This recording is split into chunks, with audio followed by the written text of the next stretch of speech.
Good morning. Opening arts with മൈഫിന്റെ പുതിയൊരു സെഷനിലേക്ക് എല്ലാ പ്രേക്ഷകരെയും സ്വാഗതം ചെയ്യുകയാണ്. ഇന്ന് ഞങ്ങളുടെ കൂടെയുള്ളത് എക്സ്പേർട്ട് ഒപ്പീനിയൻ നൽകാനായിട്ട് റിസർച്ച് ഹെഡ് സൂരജ് സാറാണ്. Suraj sir, good morning. Very happy morning Jasmine. Yes, എന്നാലും ആദ്യം തന്നെ രാജ്യത്ത് കോവിഡ് കേസുകൾ വർദ്ധിക്കുന്നു എന്നുള്ള ഒരു ആശങ്ക നിലനിൽക്കുന്നുണ്ട്. വിവിധ സംസ്ഥാനങ്ങളിലായിട്ട് 257 കോവിഡ് കേസുകളാണ് റിപ്പോർട്ട് ചെയ്തിരിക്കുന്നത്. മുംബൈയിലെ കിങ് എഡ്വേർഡ് മെമ്മോറിയൽ ഹോസ്പിറ്റലിൽ കോവിഡ് ബാധിച്ച് ചികിത്സയിലായിരുന്ന 2 പേരുടെ മരണം കൂടി റിപ്പോർട്ട് ചെയ്തിട്ടുണ്ട്. എസ്പെഷ്യലി കേരളത്തിൽ ഉൾപ്പെടെ രോഗം സ്ഥിരീകരിക്കുന്നു എന്നുള്ളൊരു വാർത്ത കൂടി വരുന്നുണ്ട്. സോ എല്ലാവരും സേഫ് ആയിട്ടിരിക്കുക, കോഷ്യസ് ആയിട്ടിരിക്കുക, വേണ്ട പ്രിക്കോഷൻസ് ഒക്കെ സ്വീകരിച്ച് മുന്നോട്ട് പോവുക എന്നാണ് ആദ്യം പറയാനുള്ളത്. മാർക്കറ്റിലേക്ക് വരുമ്പോൾ ഇന്ന് നിഫ്റ്റി 50 ഒരു നേട്ടത്തിലാണ് ഓപ്പൺ ചെയ്തിരിക്കുന്നത്. നിലവിൽ നിഫ്റ്റിയെ സംബന്ധിച്ചിടത്തോളം 100-നടുത്ത പോയിന്റുകളുടെ ഒരു മുന്നേറ്റം കാണാൻ സാധിക്കുന്നുണ്ട്. 24,773 എന്നുള്ള ഒരു നിലവാരത്തിൽ ആദ്യ മിനിറ്റുകളിൽ നിഫ്റ്റി 50 പെർഫോം ചെയ്യുന്നു. സുരേഷ് സാർ, നമ്മൾ കുറച്ചധികം നാളുകളായിട്ട് ഒരു കോഷ്യസ് ഓപ്റ്റിമിസം മാർക്കറ്റിൽ സ്വീകരിക്കാനായിട്ട് പ്രേക്ഷകരോട് നിരന്തരമായി പറയുകയാണ് ചെയ്യുന്നത്. നിലവിലെ ഈ ഒരു കണ്ടീഷനിലും ആ ഒരു കോഷ്യസ് സ്റ്റാൻസ് തന്നെയാണോ സ്വീകരിക്കേണ്ടത്? മാർക്കറ്റിനെ കുറിച്ചുള്ള ഒരു അനാലിസിസ് ഇപ്പോൾ സാർ എങ്ങനെയാണ് വിലയിരുത്തുന്നത്? ജാസ്മിൻ, ഇപ്പോഴത്തെ മാർക്കറ്റിന്റെ പ്രത്യേകത എന്താണെന്നറിയോ? Lots of nothing happening. ഒരു കാര്യവും നടക്കാത്തതാണ് അതിനകത്ത് ഏറ്റവും വലിയ ഒരു കാര്യവും പോസിറ്റീവായിട്ട് ഇല്ല എന്നുള്ളത്. അതായത് നമ്മൾ ഇപ്പൊ ലാസ്റ്റ് 4 മാസം നമ്മുടെ ഒരു ഓപ്പണിംഗ് അവേഴ്സിന്റെ ഒരു സ്റ്റാൻസ് നോക്കുകയാണെങ്കിൽ നമ്മൾ ഈ ടാരിഫും അല്ലെങ്കിൽ ഇൻഡോ പാക് കോൺഫ്ലിക്റ്റും ഒക്കെ വന്നപ്പോൾ എല്ലാ നെഗറ്റീവ് ന്യൂസും വന്നപ്പോൾ നമ്മൾ പറഞ്ഞു എല്ലാ നെഗറ്റീവ് ന്യൂസും മാർക്കറ്റിൽ ഡിസ്കൗണ്ടഡ് ആണ്, ഇനി വരാനുള്ളത് പോസിറ്റീവ് ന്യൂസ് ആയിരിക്കും എന്നുള്ള രീതിയിൽ. അതായത് നിങ്ങൾക്ക് പതുക്കെ ഒരു അലൊക്കേഷൻ ഇൻക്രീസ് ചെയ്യാം എന്നുള്ള രീതിയിലാണ് നമ്മൾ അഡ്വൈസ് ചെയ്തത്. എന്നാൽ കഴിഞ്ഞ 2 ആഴ്ചയായിട്ട് മാർക്കറ്റിലേക്ക് എല്ലാ പോസിറ്റീവ് ന്യൂസും വന്നു. അതായത് ടാരിഫിന്റെ കാര്യങ്ങളിൽ ഓക്കെ ആയി, ഇന്ത്യയും US തമ്മിൽ ഉള്ള ഒരു സംസാരത്തിലേക്ക് വന്നു. പിന്നെ അതുമല്ല റഷ്യയും ഉക്രൈനും തമ്മിലുള്ള ഒരു കോൺഫ്ലിക്റ്റിനും എന്താണ്ട് ഒരു എൻഡ് ഈസ് നിയർ എന്നുള്ളൊരു ഫീലിംഗ് നമുക്ക് വന്നു. പിന്നെ ചൈനയും US തമ്മിലുള്ള ട്രേഡ് പാക്റ്റിലേക്ക് ആയി. നമ്മുടെ ഇവിടുത്തെ കോൺഫ്ലിക്റ്റ് ഒക്കെ ഒന്ന് സബ്സൈഡ് ചെയ്തു. ഇതെല്ലാം പോസിറ്റീവ് ന്യൂസ് വന്നു. ഇതൊക്കെ വന്നു കഴിഞ്ഞാൽ പിന്നെ നമ്മൾ പറയുന്നത് മാർക്കറ്റിന്റെ വാല്യുവേഷൻ ആയിരിക്കും പിന്നെ മാർക്കറ്റിനെ ഡ്രൈവ് ചെയ്യുന്നത്. ആ ഒരു കാര്യത്തിൽ ഈ റിസൾട്ട്സ് ഒക്കെ വേണ്ട രീതിയിലുള്ള ഒരു പമ്പപ്പ് ഒന്നും മാർക്കറ്റിന് ഒരു പോസിറ്റീവ് വൈബ് തരാനൊന്നും മാർക്കറ്റിന് പറ്റിയില്ല. ഇതുകൊണ്ട് തന്നെ നമ്മൾ ഒരാഴ്ചയായിട്ട് വീണ്ടും നമ്മൾ കോഷ്യസ് ഓപ്റ്റിമിസം നമ്മൾ പറഞ്ഞിരുന്നു. എസ്പെഷ്യലി അടുത്ത കാലത്ത് ഈ പറഞ്ഞ പോലെ ഡിഫൻസ് സ്റ്റോക്സിൽ വല്ലാത്ത ഒരു റിഗ്ഗിങ് കണ്ട പോലെ നമുക്ക് തോന്നി. അതും നമ്മൾ ഇൻവെസ്റ്റേഴ്സിനെ കോഷൻ ചെയ്തു. ഇന്നലത്തെ മാർക്കറ്റ് നമ്മൾ പ്രത്യേകിച്ച് നോക്കുകയാണെങ്കിൽ ഇന്നലെ മാർക്കറ്റിൽ 10,000 കോടിയുടെ FISന്റെ സെല്ലിംഗ് നടന്നിട്ടുണ്ട്. ഈ 10,000 കോടി FIS സെല്ലിംഗ് ഇത്തിരി വലിയ ഫിഗറാണ്. അടുത്ത കാലത്ത് വന്നതിൽ ഒരു വലിയ ഫിഗറാണ്. അതെന്തുകൊണ്ട് അങ്ങനെ വന്നതെന്നുള്ളത് നമുക്ക് ഇപ്പോഴും ഒരു പിടി കിട്ടിയിട്ടില്ല. നമുക്ക് എന്തെങ്കിലും ഒരു സ്പെഷ്യൽ വൺ ഓഫ് സിറ്റുവേഷൻ കൊണ്ടാണോ, എന്തെങ്കിലും ഒരു ബ്ലോക്ക് ഡീൽ ആണോ എന്നുള്ളത് നമുക്ക് ഇൻഫർമേഷൻ ഇപ്പോഴും കിട്ടിയിട്ടില്ല. ബട്ട് ഈവൻ ദെൻ നമ്മളൊരു സാധ്യത നമ്മൾ 2 ദിവസം മുമ്പേ പറഞ്ഞിരുന്നു. അതായത് US ഈ പറഞ്ഞ പോലെ നമ്മൾ ഡെപ്റ്റ് ഇൻക്രീസ് ചെയ്യണ ഒരു പോസിബിലിറ്റി പറഞ്ഞു. അങ്ങനെയാണെങ്കിൽ ബോണ്ട് മാർക്കറ്റ് എങ്ങനെയാണ് അവിടെ പെർഫോം ചെയ്യുന്നത്? അവിടെ ബോണ്ട് ഈൽഡ് ഇൻക്രീസ് ചെയ്യുകയാണെങ്കിൽ തീർച്ചയായിട്ടും FIS എമർജിംഗ് മാർക്കറ്റ് സെല്ല് ചെയ്തിട്ട് ഈ പറയുന്ന പോലെ US പോയേക്കാം എന്നൊരു പോസിബിലിറ്റി പറഞ്ഞു. ഇന്നലെ നമ്മൾ പറഞ്ഞു ചൈനയിൽ ഇൻട്രസ്റ്റ് റേറ്റ് കുറഞ്ഞു. അത് കാരണം നമ്മുടെ ഇവിടെ മെറ്റൽ സ്റ്റോക്ക് നല്ലതായിരിക്കും. ശരിയാണ്, ഇന്നലെ മെറ്റൽ സ്റ്റോക്സ് ഔട്ട് പെർഫോമറും IT സ്റ്റോക്ക് അണ്ടർ പെർഫോമറും വരെ കാര്യം US ചിലപ്പോൾ റിസഷനിലേക്ക് പോവോ എന്നുള്ളൊരു ഇഷ്യൂ കാരണം, അതായത് ചൈന ഇൻട്രസ്റ്റ് റേറ്റ് കുറച്ചത് കാരണം മെറ്റൽ സ്റ്റോക്സ് അപ്പുമായിരുന്നു. ഇവിടെ കമ്പാരിറ്റീവായിട്ട് ഈ ചൈനീസ് മാർക്കറ്റ് ഇൻട്രസ്റ്റ് റേറ്റ് കുറച്ചത് കാരണം കുറച്ച് സെല്ലിംഗ് ചിലപ്പോൾ ഇന്ത്യൻ മാർക്കറ്റിൽ നടന്നിട്ട് അത് ചൈനയിലേക്ക് ഫ്ലൈ ചെയ്യുന്നുണ്ടോ എന്നുള്ളൊരു സംശയം കൂടി അതിനകത്ത് പറഞ്ഞു വയ്ക്കാതെ വയ്യ. പിന്നെ ഈ പറയുന്ന പോലെ ഒരു കോവിഡിന്റെ അത് നമ്മൾ പ്രതീക്ഷിക്കാത്തടത്തു നിന്ന് വന്ന ഒരു ഇടുത്തിയാണ് കോവിഡ്. ഈ പറയുന്ന പോലെ കോവിഡ് കേസസ് വീണ്ടും ഹെഡ്ലൈൻസിലേക്ക് തിരിച്ചു വന്നിരിക്കുന്നു. ബട്ട് ഈ പറഞ്ഞ പോലെ അന്ന് 2020 വന്ന പോലെയുള്ള ഒരു ഇമ്പാക്റ്റ് ഒന്നും കോവിഡിന് ഉണ്ടാക്കില്ല. കാര്യം നമ്മൾ അക്കസ്റ്റംഡ് ആയി ആ ഒരു അസുഖത്തിന് എന്നുള്ളത്. അതൊരു ജനറൽ ഫ്ലൂ ആയി മാറി എന്നുള്ളതായിരിക്കാം ഒരു പക്ഷേ മെഡിക്കൽ ആംഗിളിൽ നമ്മൾ നോക്കുകയാണെങ്കിൽ. ബട്ട് ഈവൻ തന്നെ അതിനകത്ത് റിസ്ക് എന്ന് വെച്ചാൽ ഓപ്റ്റിമം ടു ഓവർ വാല്യൂഡ് ആയിട്ടിരിക്കുന്ന മാർക്കറ്റിൽ ആ മാർക്കറ്റ് കാത്തിരിക്കുന്നത് എന്തെങ്കിലും നെഗറ്റീവ് ന്യൂസിന് റിയാക്ട് ചെയ്യാൻ വേണ്ടിയിട്ടാണ്. അപ്പൊ ഈ കോവിഡ് പോലത്തെ ന്യൂസ് ഓവർ പ്ലേ ചെയ്ത് ഓപ്പറേറ്റേഴ്സ്, അതായത് മാർക്കറ്റിൽ ഈ ഷോർട്ട് ചെയ്ത് പൈസ ഉണ്ടാക്കുന്ന ആൾക്കാരും ഉണ്ടല്ലോ, അങ്ങനത്തെ ബ്രോക്കേഴ്സും അങ്ങനത്തെ ഇന്റർമീഡിയറ്റ്സും മാർക്കറ്റുണ്ട്. അവർ ചിലപ്പോൾ ഈ പറയുന്ന പോലെ നെഗറ്റീവ് ന്യൂസ് പമ്പപ്പ് ചെയ്ത് ഒരു ചെറിയ പാനിക് ഒക്കെ ഉണ്ടാക്കാനുള്ള സാധ്യതയും വളരെ ഹൈ ആണെന്നുള്ളതാണ്. ബട്ട് നമ്മളെ സംബന്ധിച്ച് നമ്മുടെ റിസർച്ച് ഡെസ്കിന്റെ സ്റ്റാൻസ് വളരെ ക്ലിയർ ആയിരുന്നു. നമ്മളെ സംബന്ധിച്ച് റീസൺസ് എന്തും വരാം. ഓവർ വാല്യുവേഷൻ ഇന്ത്യൻ മാർക്കറ്റിൽ ഒരു കൺസേൺ തന്നെയായിരുന്നു എന്ന് നമ്മൾ പറഞ്ഞു. അപ്പോൾ ഈ ഓവർ വാല്യുവേഷൻ വരുമ്പോൾ റീസൺസ് പിന്നെ വന്നോളും. അതായത് ഇതൊക്കെ ഒരു നിമിത്തം മാത്രമാണ്, അതൊക്കെ മാർക്കറ്റിൽ പ്ലേ ചെയ്തോളും എന്നുള്ളതാണ് ഈ പറയുന്ന പോലെ ഒരു കാര്യം. അതുകൊണ്ട് മാർക്കറ്റിൽ ഇപ്പോൾ ഉള്ളത് ലാക്ക് ഓഫ് പോസിറ്റീവ് ട്രിഗർ, അതായത് ഒരു പോസിറ്റീവ് മൊമെന്റം തരാനായിട്ടുള്ള ഒരു ന്യൂസ് ഇല്ല എന്ന വാല്യുവേഷൻ കംഫർട്ടും മാർക്കറ്റ് തരുന്നില്ല. ഈ ഒരു കാരണത്താൽ തന്നെ നമ്മളൊരു കോഷ്യസ് ഓപ്റ്റിമിസം പറഞ്ഞു. സെലക്റ്റീവ് ആയിട്ടുള്ള സെക്ടേഴ്സിൽ ചെറിയ ചെറിയ എക്സസസുകൾ കാണുന്നുണ്ട്. ഈ ഡിഫൻസ് സെക്ടറിൽ ഇപ്പോൾ സെൻ ടെക്നോളജീസ് ഒക്കെ നമുക്ക് വന്ന കൊറിയാണ് അല്ലേ, നല്ല സ്റ്റോക്കാണ്, നല്ല റിസൾട്ട്സ് ആണ് കൊണ്ടുവന്ന്, നല്ല ഗൈഡൻസ് ആണ് അവർ പറഞ്ഞതെങ്കിൽ പോലും stock has run up more than the fundamentals. അതായത് ഫണ്ടമെന്റൽസിനെ ഓവർ ഷൂട്ട് ചെയ്ത് അതിന്റെ വാല്യുവേഷൻ പോയി എന്നുള്ളതാണ്. പിന്നെ അത് മാത്രമല്ല ഒരുപാട് സോഷ്യൽ മീഡിയ പോസ്റ്റുകളും ന്യൂസും ഒക്കെ ഈ ഡിഫൻസ് സ്റ്റോക്സിന്റെ പുറകിലേക്ക് വരുന്നത് അതൊരു നല്ല സൈനായിട്ട് നമ്മൾ കണ്ടില്ല. അപ്പോൾ അവിടെയും ഒരു കോഷ്യസ് ഓപ്റ്റിമിസം നമ്മൾ വാൺ ചെയ്തിരുന്നു. പക്ഷേ ഈ മാർക്കറ്റിൽ നമ്മൾ ഈ പറഞ്ഞ പോലെ ബെയറിഷ് സ്റ്റാൻഡ് അല്ല, നമ്മൾ പറയുന്നത് നിഫ്റ്റിക്ക് ഓവറോൾ മൂവ്മെന്റ് ചിലപ്പോൾ വന്നില്ലെങ്കിൽ പോലും ഇൻഡിവിജ്വൽ സ്റ്റോക്സിൽ അതിന്റെ റിസൾട്ടിനെ ബേസ് ചെയ്ത്, ഗൈഡൻസിനെ ബേസ് ചെയ്ത്, ഇംപ്രൂവിംഗ് മാർക്കറ്റ് ഡൈനാമിക്സ് വെച്ച് സെലക്റ്റീവ് ആയിട്ടുള്ള സ്റ്റോക്ക് പിക്കിംഗ് മാർക്കറ്റിൽ വലിയൊരു വെൽത്ത് ക്രിയേറ്റ് ചെയ്തേക്കാം. സുരേഷ് സർ, അതോടൊപ്പം തന്നെ നമ്മുടെ ഈ ഒരു ഓപ്പണിംഗ് ആഴ്സിന്റെ സെഷനുകളിലൊക്കെ തന്നെ യൂട്യൂബിൽ അപ്ലോഡ് ചെയ്യുന്ന സമയത്ത് കമന്റ്സ് ആയിട്ട് വരുന്ന കുറച്ചധികം ക്വയറീസ് ഉണ്ട്. അതിൽ കഴിഞ്ഞ ദിവസങ്ങളിൽ വന്നിട്ടുള്ള ഒരു കമന്റ് ആണ്, എങ്ങനെയാണ് ഒരു നല്ല കമ്പനി അല്ലെങ്കിൽ ഒരു മാനേജ്മെന്റ്, നല്ല കമ്പനി മാനേജ്മെന്റ് എങ്ങനെയാണ് കണ്ടുപിടിക്കുക എന്നുള്ളതാണ് ഒരു ക്വയറി ഉള്ളത്. ഓൾറെഡി നല്ല കമ്പനികളൊക്കെ തന്നെ, നല്ല കമ്പനികളുടെ സ്റ്റോക്സ് ഒക്കെ തന്നെ എഗെയിൻ മൾട്ടി ബാഗർ ആയിട്ട് മാറി കഴിഞ്ഞിട്ടുണ്ട്, മികച്ച റിട്ടേൺസ് ഒക്കെ നൽകിയിട്ടുള്ള ഒരു കമ്പനികളുമാണ്. ഈ മൾട്ടി ബാഗർ സ്റ്റോക്സിനെ എങ്ങനെ കണ്ടുപിടിക്കാം, എന്താണ് അതിനുള്ള ഒരു ക്രൈറ്റീരിയ എന്നുള്ളതാണ് പ്രേക്ഷകർക്ക് അറിയാൻ ആഗ്രഹിക്കുന്ന ഒരു പ്രധാനപ്പെട്ട ക്വയറി എന്ന് പറയുന്നത്. ജാസ്മിൻ, അത് ശരിയാണ്. ഇതിപ്പോൾ നമ്മുടെ യൂട്യൂബ് വീഡിയോസിന്റെ താഴെ കമന്റുകൾ മാത്രമല്ല, നമുക്ക് പേഴ്സണലി വരുന്ന മെസ്സേജസിലും പറയുന്നത് വെച്ചാൽ എപ്പോഴും നമ്മൾ പറയാറുണ്ട്, അല്ലെങ്കിൽ എല്ലായിടത്തും ഒരു കാർഡിനൽ റൂളാണ്, നല്ലൊരു മൾട്ടി ബാഗർ കിട്ടണമെന്നുണ്ടെങ്കിൽ അതൊരു നല്ല മാനേജ്മെന്റിന്റെ കീഴിലുള്ള കമ്പനി ആയിരിക്കണം. എന്നാൽ ഒരു മാനേജ്മെന്റിനെ എങ്ങനെ തിരിച്ചറിയാം എന്നുള്ളത്, ഇപ്പൊ നമ്മളിപ്പോൾ ഫേസ് ചെയ്യുന്ന ഒരു പ്രോബ്ലം വെച്ചാൽ ഈ ലോ ഹാങ്ങിങ് ആയിട്ട് കിടക്കുന്ന ഗുഡ് മാനേജ്മെന്റുകൾ ഇന്ത്യൻ മാർക്കറ്റിൽ ഏതൊക്കെയാ? ഇപ്പൊ നമ്മൾ പറയുന്നത് Asian paints is A great management അല്ലെ, HDFC bank is A great management, Bajaj finance is A great management, hero group, Tata group, TCS, Infosys, Wipro, അതേപോലെ ബിർള ഗ്രൂപ്പ്, M&M, മാരുതി, ഇതൊക്കെ ക്ലാസിക് ആയിട്ടുള്ള അപ്രൈറ്റ് മാനേജ്മെന്റ്സ് ആണ്. ബട്ട് ഇതിന്റെ പ്രോബ്ലം എന്താ? അപ്രൈറ്റ് ആയിട്ടുള്ള മാനേജ്മെന്റ് എന്ന് നമുക്ക് over a period of time ആണ് മനസ്സിലായത്. അതായത് നമ്മളിപ്പോ ഒരു പക്ഷേ ഈ പറയുന്ന പോലെ ഇൻഫോസിസും വിപ്രോ ഒന്നും 1990 കാലങ്ങളിൽ നമ്മൾ ഒരിക്കലും ഡിപ്പെൻഡബിൾ ആയിട്ടുള്ള, ഹോണസ്റ്റ് ആയിട്ടുള്ള, എഫിഷ്യന്റ് ആയിട്ടുള്ള പ്രൊമോട്ടേഴ്സ് ആണെന്ന് നമ്മൾ അവിടെ മനസ്സിലാക്കിയില്ല എന്നുള്ള. But even then over a period of time they demonstrated the capability. ആ കേപ്പബിലിറ്റി ഡെമോൺസ്ട്രേറ്റ് ചെയ്ത് കഴിഞ്ഞപ്പോഴത്തേക്കും സ്റ്റോക്കുകൾ മൾട്ടി ബാഗർ ആയി കഴിഞ്ഞു എന്നുള്ള. അപ്പൊ ഇതൊക്കെ എസ്റ്റാബ്ലിഷ്ഡ് ആയിട്ടുള്ള ഒരു മൾട്ടി ബാഗർ ആണ്, എസ്റ്റാബ്ലിഷ്ഡ് ആയിട്ടുള്ള പോപ്പുലർ ആയിട്ടുള്ള മാനേജ്മെന്റ് ആണ്, പ്രൊമോട്ടേഴ്സ് ആണ്.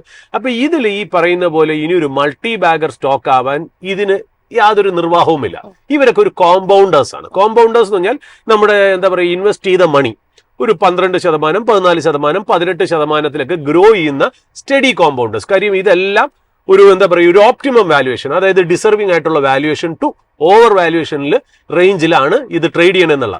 കൂടുതലും ഇൻസ്റ്റിറ്റ്യൂഷണൽ ബൈയിങ്ങിന്റെ സ്റ്റോക്ക്, അതായത് മ്യൂച്വൽ ഫണ്ട്സ്, വലിയ വലിയ കമ്പനിയുടെ എക്സ്ട്രാ സർപ്ലസ് മണി ഒക്കെ ഇതേപോലത്തെ സ്റ്റോക്കുകളിലാണ് ഇൻവെസ്റ്റ് ചെയ്യുന്നത്. അല്ലെങ്കിൽ വലിയൊരു ഹൈ നെറ്റ്വർത്ത് ഇൻഡിവിജ്വൽ ഇൻവെസ്റ്റർ, അദ്ദേഹത്തിന്റെ പൈസ ഒരു 12% ബാങ്ക് ഇൻട്രസ്റ്റ് റേറ്റിനെക്കാട്ടിലും കിട്ടിയാൽ മതി. അപ്പൊ ഈ പറയുന്ന പോലെ 12%, 14%, 16% ഒക്കെ റിട്ടേൺ, കോമ്പൗണ്ടഡ് റിട്ടേൺ കിട്ടുന്ന ആ ഒരു ഇൻവെസ്റ്ററെ സംബന്ധിച്ച് ഇതൊക്കെ എസ്റ്റാബ്ലിഷ്ഡ് ആയിട്ടുള്ള പ്രൊമോട്ടറിൽ നിന്ന്, എസ്റ്റാബ്ലിഷ്ഡ് ആയിട്ടുള്ള പോപ്പുലർ കമ്പനിയിൽ തന്നെ ഉണ്ടാക്കാം എന്നുള്ളതാണ്. അപ്പൊ ആ കമ്പനിക്ക് ഒരു മൾട്ടി ബാഗർ പൊട്ടൻഷ്യൽ അവസാനിച്ചു. അതിൽ നിന്നൊരു വലിയ വെൽത്ത് ക്രിയേഷൻ നമ്മൾ ഇനി പ്രതീക്ഷിക്കേണ്ട കാര്യമില്ല എന്നുള്ള. ബട്ട് ഈ പറയുന്ന പോപ്പുലർ സ്റ്റോക്കിൽ നമുക്ക് ഉണ്ടാക്കാം. എപ്പോഴെന്നറിയോ? കോവിഡ് പോലത്തെ വൺ ഓഫ് സിറ്റുവേഷൻ വന്നിട്ട് മാർക്കറ്റിൽ ഭയങ്കര ഒരു കറക്ഷൻ വരുമ്പോൾ ചിലപ്പോൾ ഒരു ലോവർ വാല്യുവേഷനിൽ നമുക്ക് ഇത് കിട്ടാം. ആ സമയത്ത് അവിടെ നിന്ന് ഈ സ്റ്റോക്ക് ചിലപ്പോൾ ഒരു മൾട്ടി ബാഗർ ആയേക്കാം.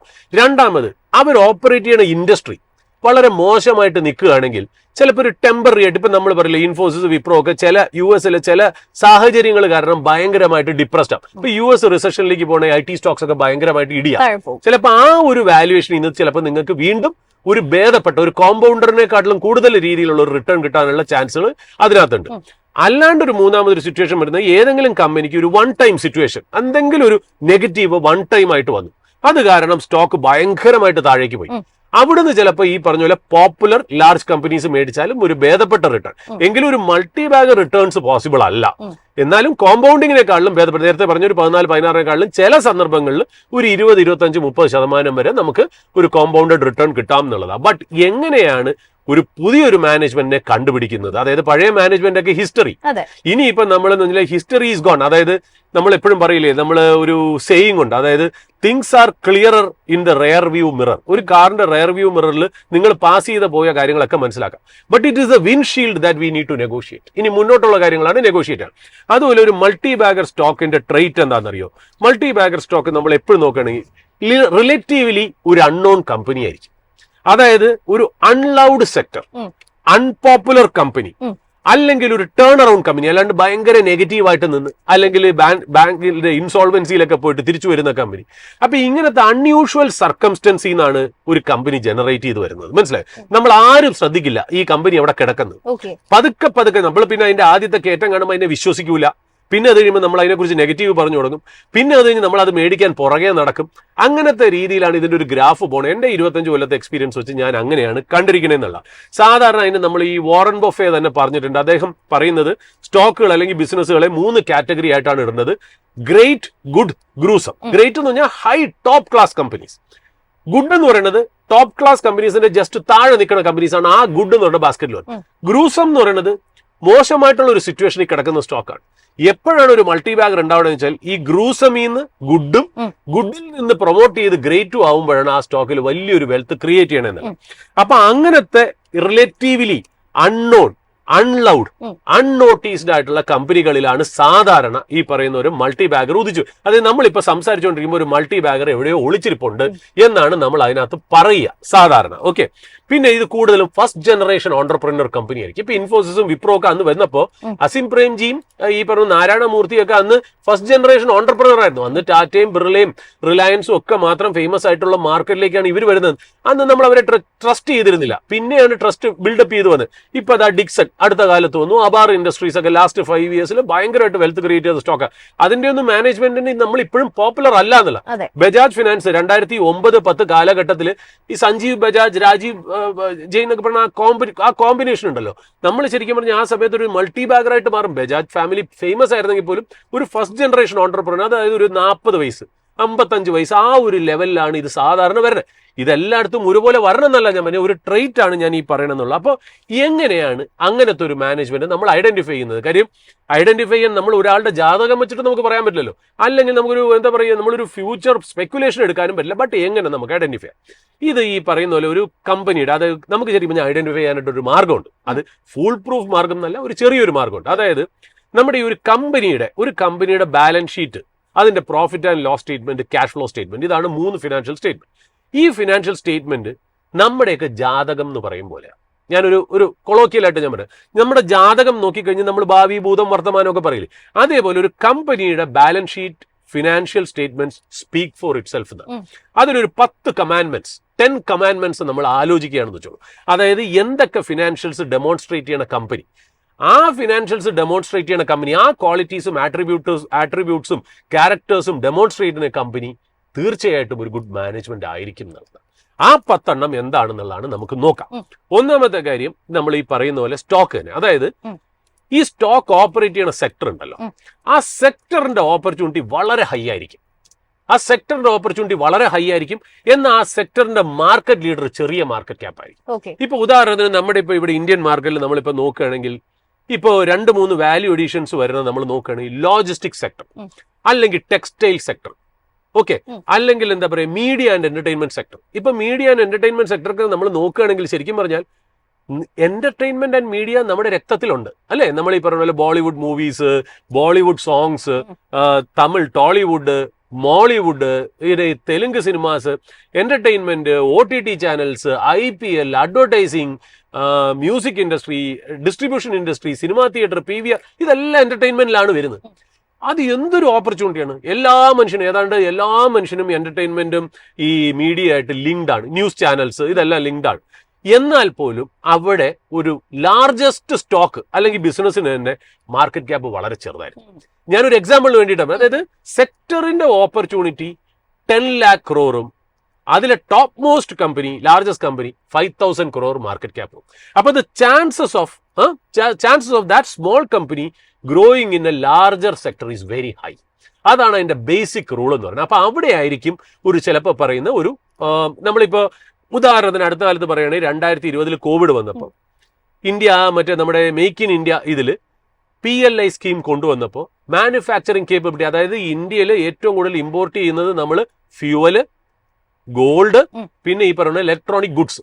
ആ ഇലക്ട്രോണിക് ഗുഡ്സ് ഇമ്പോർട്ട് ചെയ്യുന്ന കാരണം ഇന്ത്യയുടെ ട്രേഡ് ഡെഫിസിറ്റ് ഭയങ്കരമായിട്ട് വൈഡൻ ചെയ്തു. അത് കുറയ്ക്കാൻ വേണ്ടിയിട്ടും ഇവിടെ ജോബ്സ് ക്രിയേറ്റ് ചെയ്യാൻ വേണ്ടിയിട്ടും മാനുഫാക്ചറിങ് നന്നാക്കാൻ വേണ്ടിയിട്ടും മേക്ക് ഇൻ ഇന്ത്യയുടെ കീഴിൽ PLI scheme, production linked incentive scheme, അവിടുത്തെ ആ ലാർജർ ഓപ്പർച്യൂണിറ്റിക്ക് അത് ഡിക്സൺ എന്ന് പറഞ്ഞ ചെറിയ കമ്പനി ഗ്രോ ചെയ്തത് എങ്ങനെയാണ് നോക്കൂ, എത്ര ടൈംസ് റിട്ടേൺ ആണ്. അപ്പൊ ഒരു എക്സാമ്പിൾ അതിന് പറഞ്ഞുള്ളൂ. അതാണ് സെക്ടർ ഓപ്പർച്യൂണിറ്റി. രണ്ടാമത് ഈ പറഞ്ഞ പോലെ പ്രൈസിംഗ് പവർ. പ്രൈസിംഗ് പവർ എന്ന് പറഞ്ഞാൽ ഏതൊരു ബിസിനസ് നമ്മൾ നടത്തണമെങ്കിലും നമുക്ക് കുറച്ച് റോ മെറ്റീരിയൽ ഉണ്ടല്ലേ. ഈ റോ മെറ്റീരിയൽ നമ്മൾ കൺവേർട്ട് ചെയ്ത് ഒരു പ്രോഡക്റ്റ് ആയിട്ടാണ് വിൽക്കുന്നത് അല്ലെ, ഫൈനൽ പ്രോഡക്റ്റ് ആയിട്ടാണ് നമ്മൾ കൺസ്യൂമറിന് വിൽക്കുന്നത്.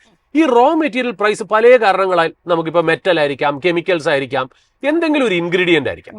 ഈ ഇൻഗ്രീഡിയന്റ് വില കൂടുമ്പോൾ നമുക്ക് ഈ വില കസ്റ്റമറിന് പാസ് ചെയ്തില്ല എന്നുണ്ടെങ്കിൽ നമ്മുടെ ഓപ്പറേറ്റിംഗ് മാർജിൻ കുറയും അല്ലെ. 10% ഓപ്പറേറ്റിംഗ് മാർജിൻ ഉണ്ടാക്കിയിരുന്ന സമയത്ത് നമുക്ക് റോ മെറ്റീരിയൽ പ്രൈസ് കൂടി, എന്നാൽ കസ്റ്റമറിനുള്ള പ്രോഡക്റ്റ് നമുക്ക് വില കുറയ്ക്കാനും പറ്റില്ല. അങ്ങനെയാണെങ്കിൽ നമ്മുടെ 10% എന്നുള്ള 8% കുറയും കമ്പനിയുടെ. അപ്പൊ പ്രോഫിറ്റബിലിറ്റി കുറയും. അപ്പൊ ഈ ഒരു കമ്പനിയുടെ പ്രൈസിംഗ് പവർ എന്ന് പറയുന്നത് അതിന്റെ റോ മെറ്റീരിയൽ പ്രൈസ് 1% ഇൻക്രീസ് ആയാൽ അതിനേക്കാളും പ്രൈസ് ഇൻക്രീസ് എൻ പ്രോഡക്റ്റിന് കൊണ്ടുവന്നിട്ട് മാർജിൻ അങ്ങനെ തന്നെ കീപ്പ് ചെയ്തിട്ട് സെയിൽസ് വീണ്ടും ഗ്രോ ചെയ്യുന്ന കമ്പനി. മനസ്സിലായില്ല. പേജ് ഇൻഡസ്ട്രീസ് 2008 നമ്മൾ ജോക്കിയുടെ കമ്പനിയാണല്ലോ അത് ഡെമോൺസ്ട്രേറ്റ് ചെയ്യുന്ന വെച്ചാൽ അതിന്റെ റോ മെറ്റീരിയൽ കോട്ടൺ ആണ്. കോട്ടൺ ഉപയോഗിച്ചാണ് നിങ്ങൾ ഒരു ഇന്നർ വെയറോ അല്ലെങ്കിൽ ലീസർ വെയറോ ഉണ്ടാക്കുന്നത്. കോട്ടണിന് ചാക്കിന് 5 രൂപ കൂടിയാൽ ഇവര് പ്രോഡക്റ്റിന് 15% കൂട്ടും. കസ്റ്റമറിലേക്ക് അത് പാസ് ചെയ്യും, കസ്റ്റമർ അത് അബ്സോർബ് ചെയ്യും. കാര്യം വെച്ചാൽ ഇവര് മാർക്കറ്റ് ലീഡറാണ്, ഇവരുടെ പ്രോഡക്റ്റ് നല്ലതാണ്, എന്തെങ്കിലുമൊക്കെ ക്വാളിറ്റി ഈ കമ്പനിക്ക് ഉണ്ടാവും. അതുകൊണ്ട് പ്രൈസിംഗ് പവർ ഉള്ള കമ്പനീസ് ആയിരിക്കാം മിക്കവാറും മോസ്റ്റ് ഓഫ് ദ ടൈംസ് വളരെ ക്ലാസ് ആയിട്ട് മുന്നോട്ട് വരുന്നത് എന്നുള്ള ഒരു കാര്യം. അപ്പൊ മൂന്നാമത് കാര്യം സ്റ്റഡി ഓപ്പറേറ്റിംഗ് മാർജിൻ. ഏത് സൈക്കിൾ വന്നാലും, അതായത് നല്ല കൺസ്യൂമർ റീറ്റെയിൽ ഇൻഫ്ലേഷൻ കൂടുതൽ വന്നാലും, റീറ്റെയിൽ ഇൻഫ്ലേഷൻ കുറഞ്ഞു വന്നാലും, ഹോൾസെയിൽ ഇൻഫ്ലേഷൻ ചേഞ്ച് വന്നാലും, അല്ലെങ്കിൽ ടാരിഫിന്റെ കേസിൽ എന്തൊക്കെ വന്നാലും കൂടുതലും ഡൊമസ്റ്റിക് ഇൻഡസ്ട്രിയിലെ കമ്പനീസ് ആയിരിക്കും അതേ ഓപ്പറേറ്റിംഗ് മാർജിൻ ഏത് കണ്ടീഷനിലും ആ ഓപ്പറേറ്റിംഗ് മാർജിൻ സ്റ്റഡി ആയിട്ട് കീപ്പ് ചെയ്യുക എന്നുള്ളത് മൂന്നാമത്തെ ഒരു കണ്ടീഷൻ. നാലാമത് ഗുഡ് ക്യാപിറ്റൽ അലോക്കേറ്റേഴ്സ്. ഗുഡ് ക്യാപിറ്റൽ അലോക്കേറ്റേഴ്സ് പറഞ്ഞാൽ നമുക്കിപ്പോൾ 2-3 ഡിവിഷൻ ഉണ്ടാവും. ഒരു ഡിവിഷൻ നന്നായിട്ട് പ്രോഫിറ്റ് തരുന്നതായിരിക്കും, ഒരു ഡിവിഷൻ നമുക്ക് യാതൊരു ഗുണവും. അപ്പൊ ആ ഡിവിഷനെ നമ്മൾ മറ്റുള്ള ഡിവിഷൻ ഒരു ബാധ്യതയാണ്. അതായത് അതിൽ നിന്ന് കിട്ടുന്ന പ്രോഫിറ്റ് ഉപയോഗിച്ച് ഈ ഡിവിഷനെ നമ്മൾ തീറ്റിപ്പൊറ്റിക്കൊണ്ടിരിക്കണം. അപ്പൊ അത് മാനേജ്മെന്റ് എവിടെയെങ്കിലും റെക്കഗ്നൈസ് ചെയ്തിട്ട് പറയുകയാണ്, ഇത് ഉപയോഗിച്ചിട്ട് കാര്യമില്ല, ഇത് വിറ്റ് അതിലെ കാശെടുത്ത് ഏറ്റവും കൂടുതൽ പ്രോഫിറ്റ് വരുന്ന ബിസിനസ്സിലേക്ക് ഇൻവെസ്റ്റ് ചെയ്യും. ഇതാണ് capital, judicious capital allocation. Correct സമയത്ത് കറക്റ്റ് സൈക്കിളിൽ, അതായത് ഒരു സൈക്കിള് അവസാനിക്കുന്ന സമയത്ത് നമ്മൾ ആവശ്യമില്ലാത്ത സാധനങ്ങൾ സെല്ല് ചെയ്യുക, ഇതൊക്കെയാണ് ക്യാപിറ്റൽ അലോക്കേഷൻ. അത് ചെയ്യുന്ന ഗുഡ് ക്യാപിറ്റൽ അലോക്കേറ്റേഴ്സ് ആണ് വേറൊരു മൾട്ടി ബാഗർ ട്രേറ്റ്. അഞ്ചാമത്തെ എന്ന് പറഞ്ഞാൽ ഗുഡ് റിട്ടേൺ റേഷ്യോസ്. അതായത് return on equity, return on capital employed. അതൊരു ഫിനാൻഷ്യൽ ടേം ആണ്, അത് എക്സ്പ്ലനേഷൻ ചെയ്യാൻ തന്നെ 1 മണിക്കൂർ വേണ്ടി വരും. എങ്കിലും ഇപ്പൊ സ്ക്രീനർ പോലത്തെ സോഫ്റ്റ്വെയറിലൊക്കെ നമ്മൾ കയറി കഴിഞ്ഞാൽ ROE, ROC അവിടെ ഒരു ഫിഗർ തരും. അത് നന്നായിട്ട് സ്റ്റഡി ആയിട്ട് അല്ലെങ്കിൽ ഇംപ്രൂവ് ചെയ്യണം, അല്ലെങ്കിൽ ലോവർ ലെവലിൽ നിന്ന് നല്ല ലെവലിലേക്ക് ഇംപ്രൂവ് ചെയ്യുക, അല്ലെങ്കിൽ സ്റ്റഡി ആയിട്ട് കീപ്പ് ചെയ്യുന്ന കമ്പനീസ് ROE ആൻഡ് ROC അതൊരു നല്ലൊരു ക്യാരക്ടറാണ്. അത് നോക്കാനായിട്ട് സ്ക്രീനറിലേക്ക് പോവുക. തീർച്ചയായിട്ടും അവിടെ ഒരു 15%, 17% മുകളിലാണെങ്കിൽ ആ കമ്പനി വളരെ നന്നായിരിക്കും എന്നുള്ളത്. പിന്നെ ഡെപ്റ്റ് ടു ഇക്വിറ്റി. അതായത് ഒരു കമ്പനി ഡെപ്റ്റ് എടുക്കുന്നതിൽ കുഴപ്പമില്ല, പക്ഷെ ഒരു കമ്പനി ഡെപ്റ്റ് എടുക്കേണ്ട ആവശ്യമുണ്ടോ എന്നുള്ള, ആ സെക്ടറിന് ഡെപ്റ്റിന്റെ ആവശ്യമുണ്ടോ, ഡെപ്റ്റ് ആവശ്യമുണ്ടെങ്കിൽ കുഴപ്പമില്ല. അങ്ങനെയാണെങ്കിൽ തന്നെ എടുക്കുമ്പോൾ അത് മാനേജബിൾ ലെവലിലാണോ, അവരുടെ പ്രോഫിറ്റ് മാർജിനിൽ നിന്നും അല്ലെങ്കിൽ പ്രോഫിറ്റ് ത്രോ ചെയ്യുന്നില്ല പ്രോഫിറ്റ്, അതിൽ നോക്കി നിങ്ങൾക്ക് ഇൻട്രസ്റ്റ് സർവ് ചെയ്യാൻ പറ്റുമോ, അതൊന്നും നോക്കേണ്ട കാര്യമാണ് ഡെപ്റ്റിന്റെ. പിന്നെ അത് കഴിഞ്ഞ് ക്യാഷ് ഫ്ലോ. ഈ ക്യാഷ് ഫ്ലോ എന്ന് പറഞ്ഞാൽ നമ്മൾ ഡെയിലി ഓപ്പറേറ്റ് ചെയ്യുന്ന ഒരു എക്സ്പെൻസ് ഉണ്ട് അല്ലെ. ഇപ്പൊ നമ്മൾ ഈ മീഡിയ നടത്തുന്നു, അതിനൊരു മീഡിയക്ക് ഒരു എക്സ്പെൻസ് ഉണ്ട്, സാധനങ്ങൾ മേടിക്കാനുണ്ട്, സാലറി ഉണ്ട്. ഇതൊക്കെ കഴിഞ്ഞ് അതിനപ്പുറം വരുന്ന ക്യാഷ് ഉണ്ടല്ലോ, ഇതെല്ലാം എക്സ്പെൻസ് ഒക്കെ മീറ്റ് ചെയ്യാൻ പറ്റും നമുക്ക് വരുന്ന ക്യാഷ് കൊണ്ട്. അതിനെയാണ് ക്യാഷ് ഫ്ലോ എന്ന് പറയുന്നത്. ആ ക്യാഷ് ഫ്ലോ നന്നായിട്ട് ത്രോ ചെയ്യുന്ന കമ്പനീസ്, ഈ ബോഷ് എന്ന് പറയുന്ന കമ്പനി, ഈ മൾട്ടിനാഷണൽ കമ്പനീസ് ഈ ക്യാഷ് ത്രോ ചെയ്യണ കമ്പനീസ്. അപ്പൊ അതിനകത്ത് നമ്മൾ operating cash flow, free cash flow, അങ്ങനെ 2 കാര്യങ്ങളുണ്ട്. ക്യാഷ് ഫ്ലോ പോസിറ്റീവ് ആണോ എന്നുള്ളത് നോക്കുക. അതും സ്ക്രീനറിൽ തന്നെ നമുക്ക് മനസ്സിലാക്കാൻ പറ്റും വളരെ സിമ്പിൾ ആയിട്ടെന്നുള്ള. പിന്നെ ഇക്വിറ്റി ഡൈലൂഷൻ. അതായത് ഒരു ഐഡിയൽ ആയിട്ട് ഒരു കമ്പനി ഗ്രോ ചെയ്യണമെങ്കിൽ അതിന് ക്യാപിറ്റൽ വേണം. അതിന് ക്യാപിറ്റൽ എങ്ങനെയൊക്കെ ചെയ്യാമോ, ഒന്നില്ലെങ്കിൽ ഡെപ്റ്റ് എടുക്കാം. ഡെപ്റ്റ് എടുത്തിട്ട് ആ മാനേജബിൾ ഡെപ്റ്റ് എടുത്ത് സർവീസ് ചെയ്ത് മുന്നോട്ട് പോയാൽ കുഴപ്പമൊന്നുമില്ല. കൂടുതൽ ഡെപ്റ്റ് എടുത്ത് നമുക്ക് ചവയ്ക്കാൻ പറ്റുന്നതിനേക്കാളും കൂടുതൽ ഡെപ്റ്റ് എടുക്കുമ്പോഴാണ് അതിന് പ്രോബ്ലം. രണ്ടാമത്തേതെന്ന് പറയുന്നത് നമുക്ക് ഇക്വിറ്റി ഡൈല്യൂഷൻ എന്ന് പറഞ്ഞാൽ നമ്മൾ പ്രിഫറൻഷ്യൽ അലോട്ട്മെന്റ്, അല്ലെങ്കിൽ ക്വാളിഫൈഡ് ഇൻസ്റ്റിറ്റ്യൂഷണൽ ബയേഴ്സ്, അല്ലെങ്കിൽ പുതിയ സ്റ്റേക്കിന് വേണ്ടിയിട്ട് അഡീഷണൽ ഷെയർ ഇഷ്യൂ ചെയ്ത് നമ്മൾ മുന്നോട്ട് പോയി അത് ചെയ്യാം. മൂന്നാമത്തേന്ന് പറഞ്ഞാൽ കമ്പനി തന്നെ പ്രോഫിറ്റ് ഉണ്ടാക്കി അതിന്റെ എക്സ്പെൻസ് ഒക്കെ കവർ ചെയ്ത് ബാക്കിയുള്ള കാശ് റീഇൻവെസ്റ്റ് ചെയ്ത് മുന്നോട്ട് പോകാം. ഈ ബിസിനസ് ആ മൂന്നാമത്തെ കാറ്റഗറിയാണ്. അതായത് വേറെ അഡീഷണൽ ഫണ്ടൊന്നും വേണ്ട, കമ്പനി തന്നെ പ്രോഫിറ്റ് ജനറേറ്റ് ചെയ്ത് എക്സ്ട്രാ വരുന്ന ക്യാഷിൽ അടുത്ത കപ്പാസിറ്റി ചെയ്ത് അടുത്ത വെർട്ടിക്കൽ സ്റ്റാർട്ട് ചെയ്ത് മുന്നോട്ട് പോകും. ഈ ഇക്വിറ്റി ഡൈല്യൂട്ട് ചെയ്താലുള്ള പ്രശ്നം എന്നറിയോ, നമ്മളിപ്പോൾ ഈ പറഞ്ഞ ഒരു കമ്പനി 100 കോടി പ്രോഫിറ്റ് ഉണ്ടാക്കണം എന്ന് വയ്ക്കും. ആ 100 കോടി പ്രോഫിറ്റ് ഉണ്ടാക്കുന്ന കമ്പനിയിൽ നമ്മൾ 10 പേരെ ഷെയർ ഹോൾഡേഴ്സ് ഉള്ളൂ. അങ്ങനെയാണെങ്കിൽ നമുക്ക് എത്രയാണ് ഓരോരുത്തരുടെ പ്രോഫിറ്റ്? 10 രൂപ അല്ലേ? നമ്മൾ കമ്പനി കൂടുതൽ ഷെയർസ് ഇഷ്യൂ ചെയ്യും, ക്വാളിഫൈഡ് ഇൻസ്റ്റിറ്റ്യൂഷണൽ ബയേഴ്സ്, അല്ലെങ്കിൽ ഈ പറഞ്ഞ പോലെ അഡീഷണൽ ആയിട്ട് ഷെയർ ഇഷ്യൂ ചെയ്ത് നമ്മൾ വരുന്നു. ഇതൊക്കെ വരുമ്പോൾ എന്ത് പറ്റും? ആ പ്രോഫിറ്റിന് മാറ്റം പറ്റില്ല 100 കോടി, പക്ഷെ 10 പേര് ഷെയർ ഹോൾഡേഴ്സ് ഉണ്ടായിരുന്ന സ്ഥലത്ത് 100 പേര് ഷെയർ ഹോൾഡേഴ്സ് ആവും. അപ്പൊ നമുക്ക് ഓരോരുത്തർക്ക് എത്രയുണ്ട്? 1 രൂപയേ ഉള്ളൂ. അപ്പൊ അതാണ് ഇക്വിറ്റി ഡൈല്യൂഷൻ എന്ന് പറയുന്നത്, ഒരു നെഗറ്റീവായിട്ട് പറയുന്നത്. അപ്പൊ അതാണ് വേറൊരു ക്വാളിറ്റി. 9ാമത്തെ ഒരു ക്വാളിറ്റി എന്ന് പറഞ്ഞാൽ ഇൻവെന്ററി മാനേജ്മെന്റ് ആൻഡ് റിസീവബിൾസ്. അതായത് നമ്മൾ ഈ ഇൻവെന്ററി ഉണ്ടല്ലോ, അതായത് നമ്മൾ കൂടുതലും കൊണ്ട് കാശ് നമ്മൾ ഒരു കാര്യം ഡിസ്ട്രിബ്യൂട്ട് ചെയ്യുന്നു, ഒരു ബേക്കറി കൊണ്ട് കൊടുത്തു, നമുക്ക് തിരിച്ച് കാശൊന്നും കിട്ടണില്ല. നമ്മൾ ആ ലോഡ് ചെലവാവുന്നതിന് മുമ്പ് തന്നെ അടുത്തത് കൊണ്ട് കൊടുത്തു, അത് അവിടെ ഷെൽഫിൽ തന്നെ ഇരിക്കുകയാണ്. അപ്പൊ ആ ഇൻവെന്ററി, അപ്പൊ അത് എത്ര ദിവസം കൊണ്ട് നമ്മൾ ഉണ്ടാക്കുന്ന സാധനം അവിടെ കൊണ്ട് കൊടുത്ത് വിറ്റ് പോകുന്നു, തിരിച്ച് അതിന്റെ കാശ് എപ്പോൾ കിട്ടുന്നു എന്നൊക്കെ ഉള്ളത് ഒരു വളരെ ഇമ്പോർട്ടന്റ് ആയിട്ടുള്ള ഒരു ഫാക്ടറാണ്. അതാണ് 9ാമത്. 10ാമത്തെ ജനറലി എനിക്കിഷ്ടമുള്ള ഒരു ക്യാരക്ടറാണ്, എല്ലാവർക്കും അത് പറയണമെന്നില്ല. അതായത് ഞാൻ ഈ സ്പ്ലിറ്റിന് അഗെയിൻസ്റ്റ് ആണ്. അതായത് ഫേസ് വാല്യൂ 10ൽ നിന്ന് 5 ആക്കുക, 5ൽ നിന്ന് 1 ആക്കുക. അതായത് ഇപ്പൊ 10,000 രൂപയ്ക്ക് ട്രേഡ് ചെയ്യുന്ന ഒരു കമ്പനി, അത് 10 രൂപ ഫേസ് വാല്യൂ ആണെങ്കിൽ അതിനെ കട്ട് ചെയ്ത് ഫേസ് വാല്യൂ 1 ആക്കുമ്പോൾ 1000 രൂപയുടെ ഷെയറായി മാറും. മനസ്സിലായി? അത് മാനേജ്മെന്റ് എന്തിനാണ് സ്പ്ലിറ്റ് പറയുന്നത് വെച്ചാൽ ലിക്വിഡിറ്റി ഇൻക്രീസ് ചെയ്യാൻ. അതായത് സാധാരണക്കാരന് മേടിക്കാൻ പറ്റുന്ന 10,000ന്റെ സ്റ്റോക്ക് ഒന്നും മേടിക്കാൻ പറ്റില്ല, 1000 ആകുമ്പോൾ മേടിക്കാം. ഞാൻ അതിനെ പാടെ എതിർക്കുന്നത്. വ്യക്തിപരമായിട്ട് ഞാൻ പറയണം, ചിലപ്പോൾ നമുക്കത് ക്രിറ്റിസിസം ഞാൻ പറയണമെന്ന് വെച്ചാൽ, മാനേജ്മെന്റിന്റെ ഡ്യൂട്ടി ജനങ്ങൾ ഷെയർ മേടിക്കണോ നോക്കുകയല്ല, അവരുടെ ബിസിനസ് നന്നായിട്ട് നടത്തുക എന്നുള്ള അവർ ചെയ്യേണ്ട ഒബ്ജക്റ്റീവ്. പെൺകുട്ടി കൊള്ളാമെങ്കിൽ വരൻ വരും. അത് 10,000 രൂപയാണ് ഷെയർ എങ്കിൽ മേടിക്കണവൻ മേടിച്ചിരിക്കും. അതിൽ എല്ലാവരും മേടിക്കണമെന്ന് മാനേജ്മെന്റ് നിർബന്ധിക്കേണ്ട കാര്യമൊന്നുമില്ല. അപ്പൊ ഷെയറിന്റെ പ്രൈസിനെ കുറിച്ച് ജനങ്ങൾ മേടിക്കാത്തതിന്റെ ബുദ്ധിമുട്ട് മനസ്സിലോട്ടെടുത്ത് അത് സ്പ്ലിറ്റ് ചെയ്ത് ജനങ്ങളെ സഹായിക്കാനായിട്ട് മാനേജ്മെന്റ് വരുന്നെങ്കിൽ അതിലെന്തോ ദുരുദ്ദേശമുണ്ട്. അല്ലെങ്കിൽ പ്രൊമോട്ടറിന് സെല്ല് ചെയ്ത് പോകാനാണോ, അല്ലെങ്കിൽ മാനിപ്പുലേറ്റ് ചെയ്യാനാണോ, ലിക്വിഡിറ്റി ഇൻക്രീസ് ചെയ്യാൻ പറയുന്നത് ഞാൻ പേഴ്സണലി ഒരു എന്താ പറയാ നല്ലൊരു പോസിറ്റീവ് സ്റ്റെപ്പായിട്ട് എടുക്കാറില്ല. അപ്പൊ ഈ പറയുന്ന പോലെ ഈ ഒരു 10 ക്വാളിറ്റീസ് ഒരു കമ്പനി പാലിക്കുന്നുണ്ടെങ്കിൽ ഇത് ആ കമ്പനിയുടെ ബാലൻസ് ഷീറ്റ്, അതിന്റെ ക്യാഷ് ഫ്ലോ സ്റ്റേറ്റ്മെന്റ്, അതിന്റെ പ്രോഫിറ്റ് ആൻഡ് ലോസ് സ്റ്റേറ്റ്മെന്റ് ഈ 10 ക്വാളിറ്റികൾ തെളിയിക്കുന്നുണ്ടെങ്കിൽ it is most likely that could be a great management. അത് 20 വയസ്സായ പയ്യനായാലും ശരി, 40 വയസ്സായ വ്യക്തിയാണെങ്കിലും ശരി, ഇതുവരെ കേൾക്കാത്ത ഒരാളാണെങ്കിലും ശരി, അതൊരു ക്ലാസ് ആയിരിക്കും. പിന്നെ അതിന്റെ കൂടെ അഡീഷണൽ ആയിട്ട് അദ്ദേഹത്തിന്റെ സംസാരങ്ങൾ നല്ലതാണ്, ആ ഒരു എക്സ്പാൻഷനും വിഷനും നല്ലതാണ്. എപ്പോഴും നല്ല അനലിസ്റ്റ് മീറ്റുകളും കോൺഫറൻസ് കോളും പ്രസന്റേഷനും ഒക്കെ നടത്തി നല്ല ക്ലിയർ ഗൈഡൻസ് ആ കമ്പനിക്ക് തരിക എന്നൊക്കെ ഒരു അഡീഷണൽ ആയിട്ടുള്ള the icing on the cake എന്ന് പറയുന്ന ഒരു കാര്യത്തിലേക്ക് വരികയാണെങ്കിൽ തീർച്ചയായിട്ടും ഈ പറയുന്നത് ഒരു ഗുഡ് മാനേജ്മെന്റ് ആയിട്ട് നിങ്ങൾക്ക് മനസ്സിലാക്കാം. അപ്പൊ ഈ 10 കമാൻഡ്മെന്റ്സ് ആണ് നമ്മളൊന്ന് ഓർത്തു വെക്കേണ്ടത്. അതിൽ ഞാൻ ചെറിയൊരു ട്രൈവിയ, ഒരു ഡിഡ് യു നോ ഒരു ഫാക്ടറാണ്. ഇതൊരു ഈ പറഞ്ഞ സബ്ജക്റ്റ് ആയിട്ട് യാതൊരു ബന്ധവുമില്ല കേട്ടോ, ഞാൻ വെറുതെ പറയുന്നു. ഞാൻ കണ്ട ഒരു കാര്യം പറയുന്നു. ഇതൊരു സ്റ്റോക്ക് റെക്കമെൻഡേഷൻ അക്കാഡമിക് പർപ്പസസിന് വേണ്ടി മാത്രം പറയാണ്, ജനങ്ങൾ ചിന്തിക്കേണ്ട ഇതേ ലെവലെന്ന് പറയാൻ വേണ്ടിയിട്ടാണ്. RVHL എന്ന് പറഞ്ഞൊരു ചെറിയൊരു സ്റ്റോക്ക് മാർക്കറ്റ് ലിസ്റ്റഡ് ആണ്, ഭയങ്കര ഡേഞ്ചറസ് ആണ്. ജനങ്ങൾ ആലോചിച്ചോളാം. ഇതിന്റെ പേര് രവീന്ദ്ര ഹൈറ്റ്സ് എന്നാണ്. ഇതിന്റെ പ്രൈസ് 47.5 രൂപയായിരുന്നു ഇന്നലെ ക്ലോസിംഗ്. അതിന്റെ മാർക്കറ്റ് ക്യാപ്പ് 291 കോടിയാണ്. ഫേസ് വാല്യൂ 1 രൂപയാണ് കേട്ടോ. ഇപ്പൊ അടുത്ത കാലത്ത് NCR നാഷണൽ ക്യാപിറ്റൽ റീജിയനും ഗുർഗാവോണിലൊക്കെ റിയൽ എസ്റ്റേറ്റ് ഇടയ്ക്കൊന്ന് ഇടിഞ്ഞു നിന്ന് ഒരു കംബാക്ക് വന്നു. ഇന്ത്യ പാകിസ്ഥാൻ ഫൈറ്റ് വന്നല്ലോ, ഒരു കോൺഫ്ലിക്ട് വന്നപ്പോൾ ഈ മിസൈലൊക്കെ ഡൽഹിയിലേക്ക് ടാർഗറ്റ് ചെയ്തു എന്നൊക്കെ പറഞ്ഞപ്പോൾ ചെറിയൊരു ഡിപ്പ് ഉണ്ടായിരുന്നു. ആ ന്യൂസ് ഒക്കെ പോയതോടുകൂടി തിരിച്ചു വരുന്നുണ്ട്. ഈ RVHL രവീന്ദ്ര ഹൈറ്റ്സ് അവിടെ 110 ഏക്കർ ലാൻഡ് ഹോൾഡ് ചെയ്യുന്നുണ്ട്. അതിന് ഇന്നത്തെ ഓൾമോസ്റ്റ് എസ്റ്റിമേറ്റഡ് വില എത്രയെന്നറിയും? 2,500 കോടി. ഈ കമ്പനി ടോട്ടലായിട്ട് മേടിക്കാനുള്ള മാർക്കറ്റ് ക്യാപ്പ് എത്ര? 291 കോടി. എന്നാൽ അതിനകത്തുള്ള ലാൻഡിന്റെ ഒരു എസ്റ്റിമേറ്റഡ് വാല്യൂ എത്ര? 2,500 കോടി. ഓക്കെ, അപ്പൊ ഒന്ന് ആലോചിച്ച് നോക്ക്, 291 കോടി കൊടുത്താൽ 2,500 കോടിയുടെ സ്ഥലം കിട്ടും. ഇതൊരു എക്സാമ്പിൾ ആയിട്ട് മാനേജ്മെന്റിന് 76% ഹോൾഡിംഗ് ഉണ്ട് അതിനകത്ത്. അതുകൂടാതെ അഡാർ പൂനാവാലയ്ക്ക് 45 ലക്ഷം ഷെയർ അതിനകത്തുണ്ട്. ഇത് റെക്കമെൻഡേഷൻ അല്ല, അക്കാഡമിക് പർപ്പസസിന് വേണ്ടി മാത്രം പറഞ്ഞതാണ്. ഇതൊരു സ്റ്റഡി പർപ്പസിന് വേണ്ടിയാണ്. അതായത് ഒരു ചെറിയ കമ്പനി ഏതൊക്കെ ആംഗിളിൽ കൂടെ നോക്കാം, ഇതൊരു അസറ്റ് പ്ലേ ആണ്, ഇതൊരു ഗ്രോത്ത് പ്ലേ അല്ല. അതിനകത്തൊരു അസറ്റ് ഒളിഞ്ഞിരിക്കുന്നു എന്നുള്ളതാണ്. അപ്പൊ ഈ ഒരു ഇൻഫർമേഷൻ ഞാൻ ജനങ്ങളോട് പാസ് ചെയ്യണം. പിന്നെ ഒരു ഡിസ്ക്ലെയിമറും കൂടി, ഈ പറയുന്ന പോലെ നമുക്ക് കിട്ടിയ ഇൻഫർമേഷൻ വെച്ചിട്ടാണ് നമ്മൾ ഈ പറയുന്നത്. ഒരു ചെറിയ കമ്പനി ആകുമ്പോൾ അതിന്റെ ഡിസ്ക്ലോഷർ നോംസ് ഒക്കെ വളരെ കുറവാണ്. ഒരു ലാർജർ കമ്പനി, ഒരു TCSലൊക്കെ ഡിസ്ക്ലോസ് ചെയ്യുന്ന പോലെ നമുക്ക് P&L ഒന്നും അത്രയ്ക്ക് അരിച്ചു പെറുക്കി നോക്കാൻ കിട്ടിയിട്ടില്ല. ഇത് കിട്ടിയ bits and pieces information. I reserve my right to go wrong. ചിലപ്പോൾ ഞാൻ ഇത് തെറ്റിയേക്കാം എന്നുള്ളതും കൂടെ ഞാൻ പറഞ്ഞു വെച്ചേക്കണം.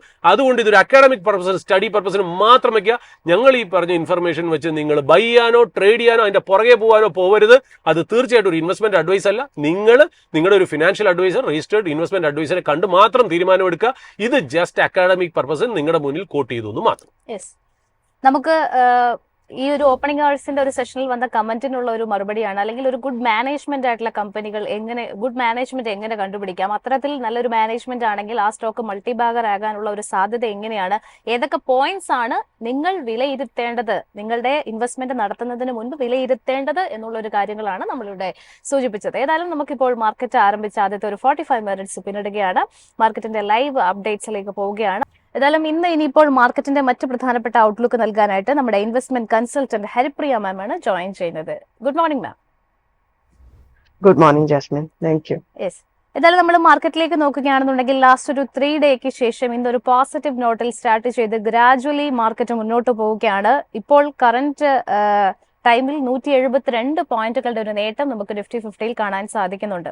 ഇനി അങ്ങോട്ട് നിഫ്റ്റി ആൻഡ് ബാങ്ക് നിഫ്റ്റിയിൽ പ്രധാനമായിട്ടും എങ്ങനെയാണ് മാം നോക്കിക്കാണുന്നത്? പ്രധാനമായും നമ്മൾ നോക്കുകയാണെങ്കിൽ ഇന്ത്യ വിക്സ് ഇന്നും 17.68 റേഞ്ചിൽ നിൽക്കുകയാണ്. കുറച്ച് ഹൈ റേഞ്ച് തന്നെയാണ് എന്ന് പറയേണ്ടി വരും. നെക്സ്റ്റ് നമ്മൾ നിഫ്റ്റി 50യിലോട്ട് അത് വെച്ച് കമ്പയർ ചെയ്ത് നോക്കുകയാണെങ്കിൽ ഇപ്പം അത് നിൽക്കുന്ന പോയിന്റ് 24,800 ആ ഒരു ലെവല്. അവിടുന്ന് കുറച്ചും കൂടെ മുന്നോട്ട് നീങ്ങിയിട്ട് 2500 അല്ലെങ്കിൽ 25,100 എന്നുള്ള ലെവലില് അത് കോൺസ്റ്റന്റ് ആയിട്ട് നിൽക്കാൻ പറ്റിയാൽ, അല്ലെങ്കിൽ ഒരു വലിയ ഗ്രീൻ കാൻഡിൽ വെച്ച് ക്രോസ് ചെയ്യാൻ പറ്റിയാൽ മാത്രമേ നമുക്ക് നിഫ്റ്റി കുറച്ച് സ്ട്രോങ് ആയിട്ട് മുന്നോട്ട് പോകും എന്ന് പറയാൻ പറ്റുള്ളൂ. അതുകൊണ്ട് വെയിറ്റ് ആൻഡ് വാച്ച് ആണ് നമ്മൾ ഇവിടെ സ്വീകരിക്കേണ്ട നയം. കാരണം ഇത് താഴോട്ട് വരികയാണ് എന്നുണ്ടെങ്കിൽ 24,400 വരെയോ 25,450 വരെയോ വരാം, 24,450 വരെ.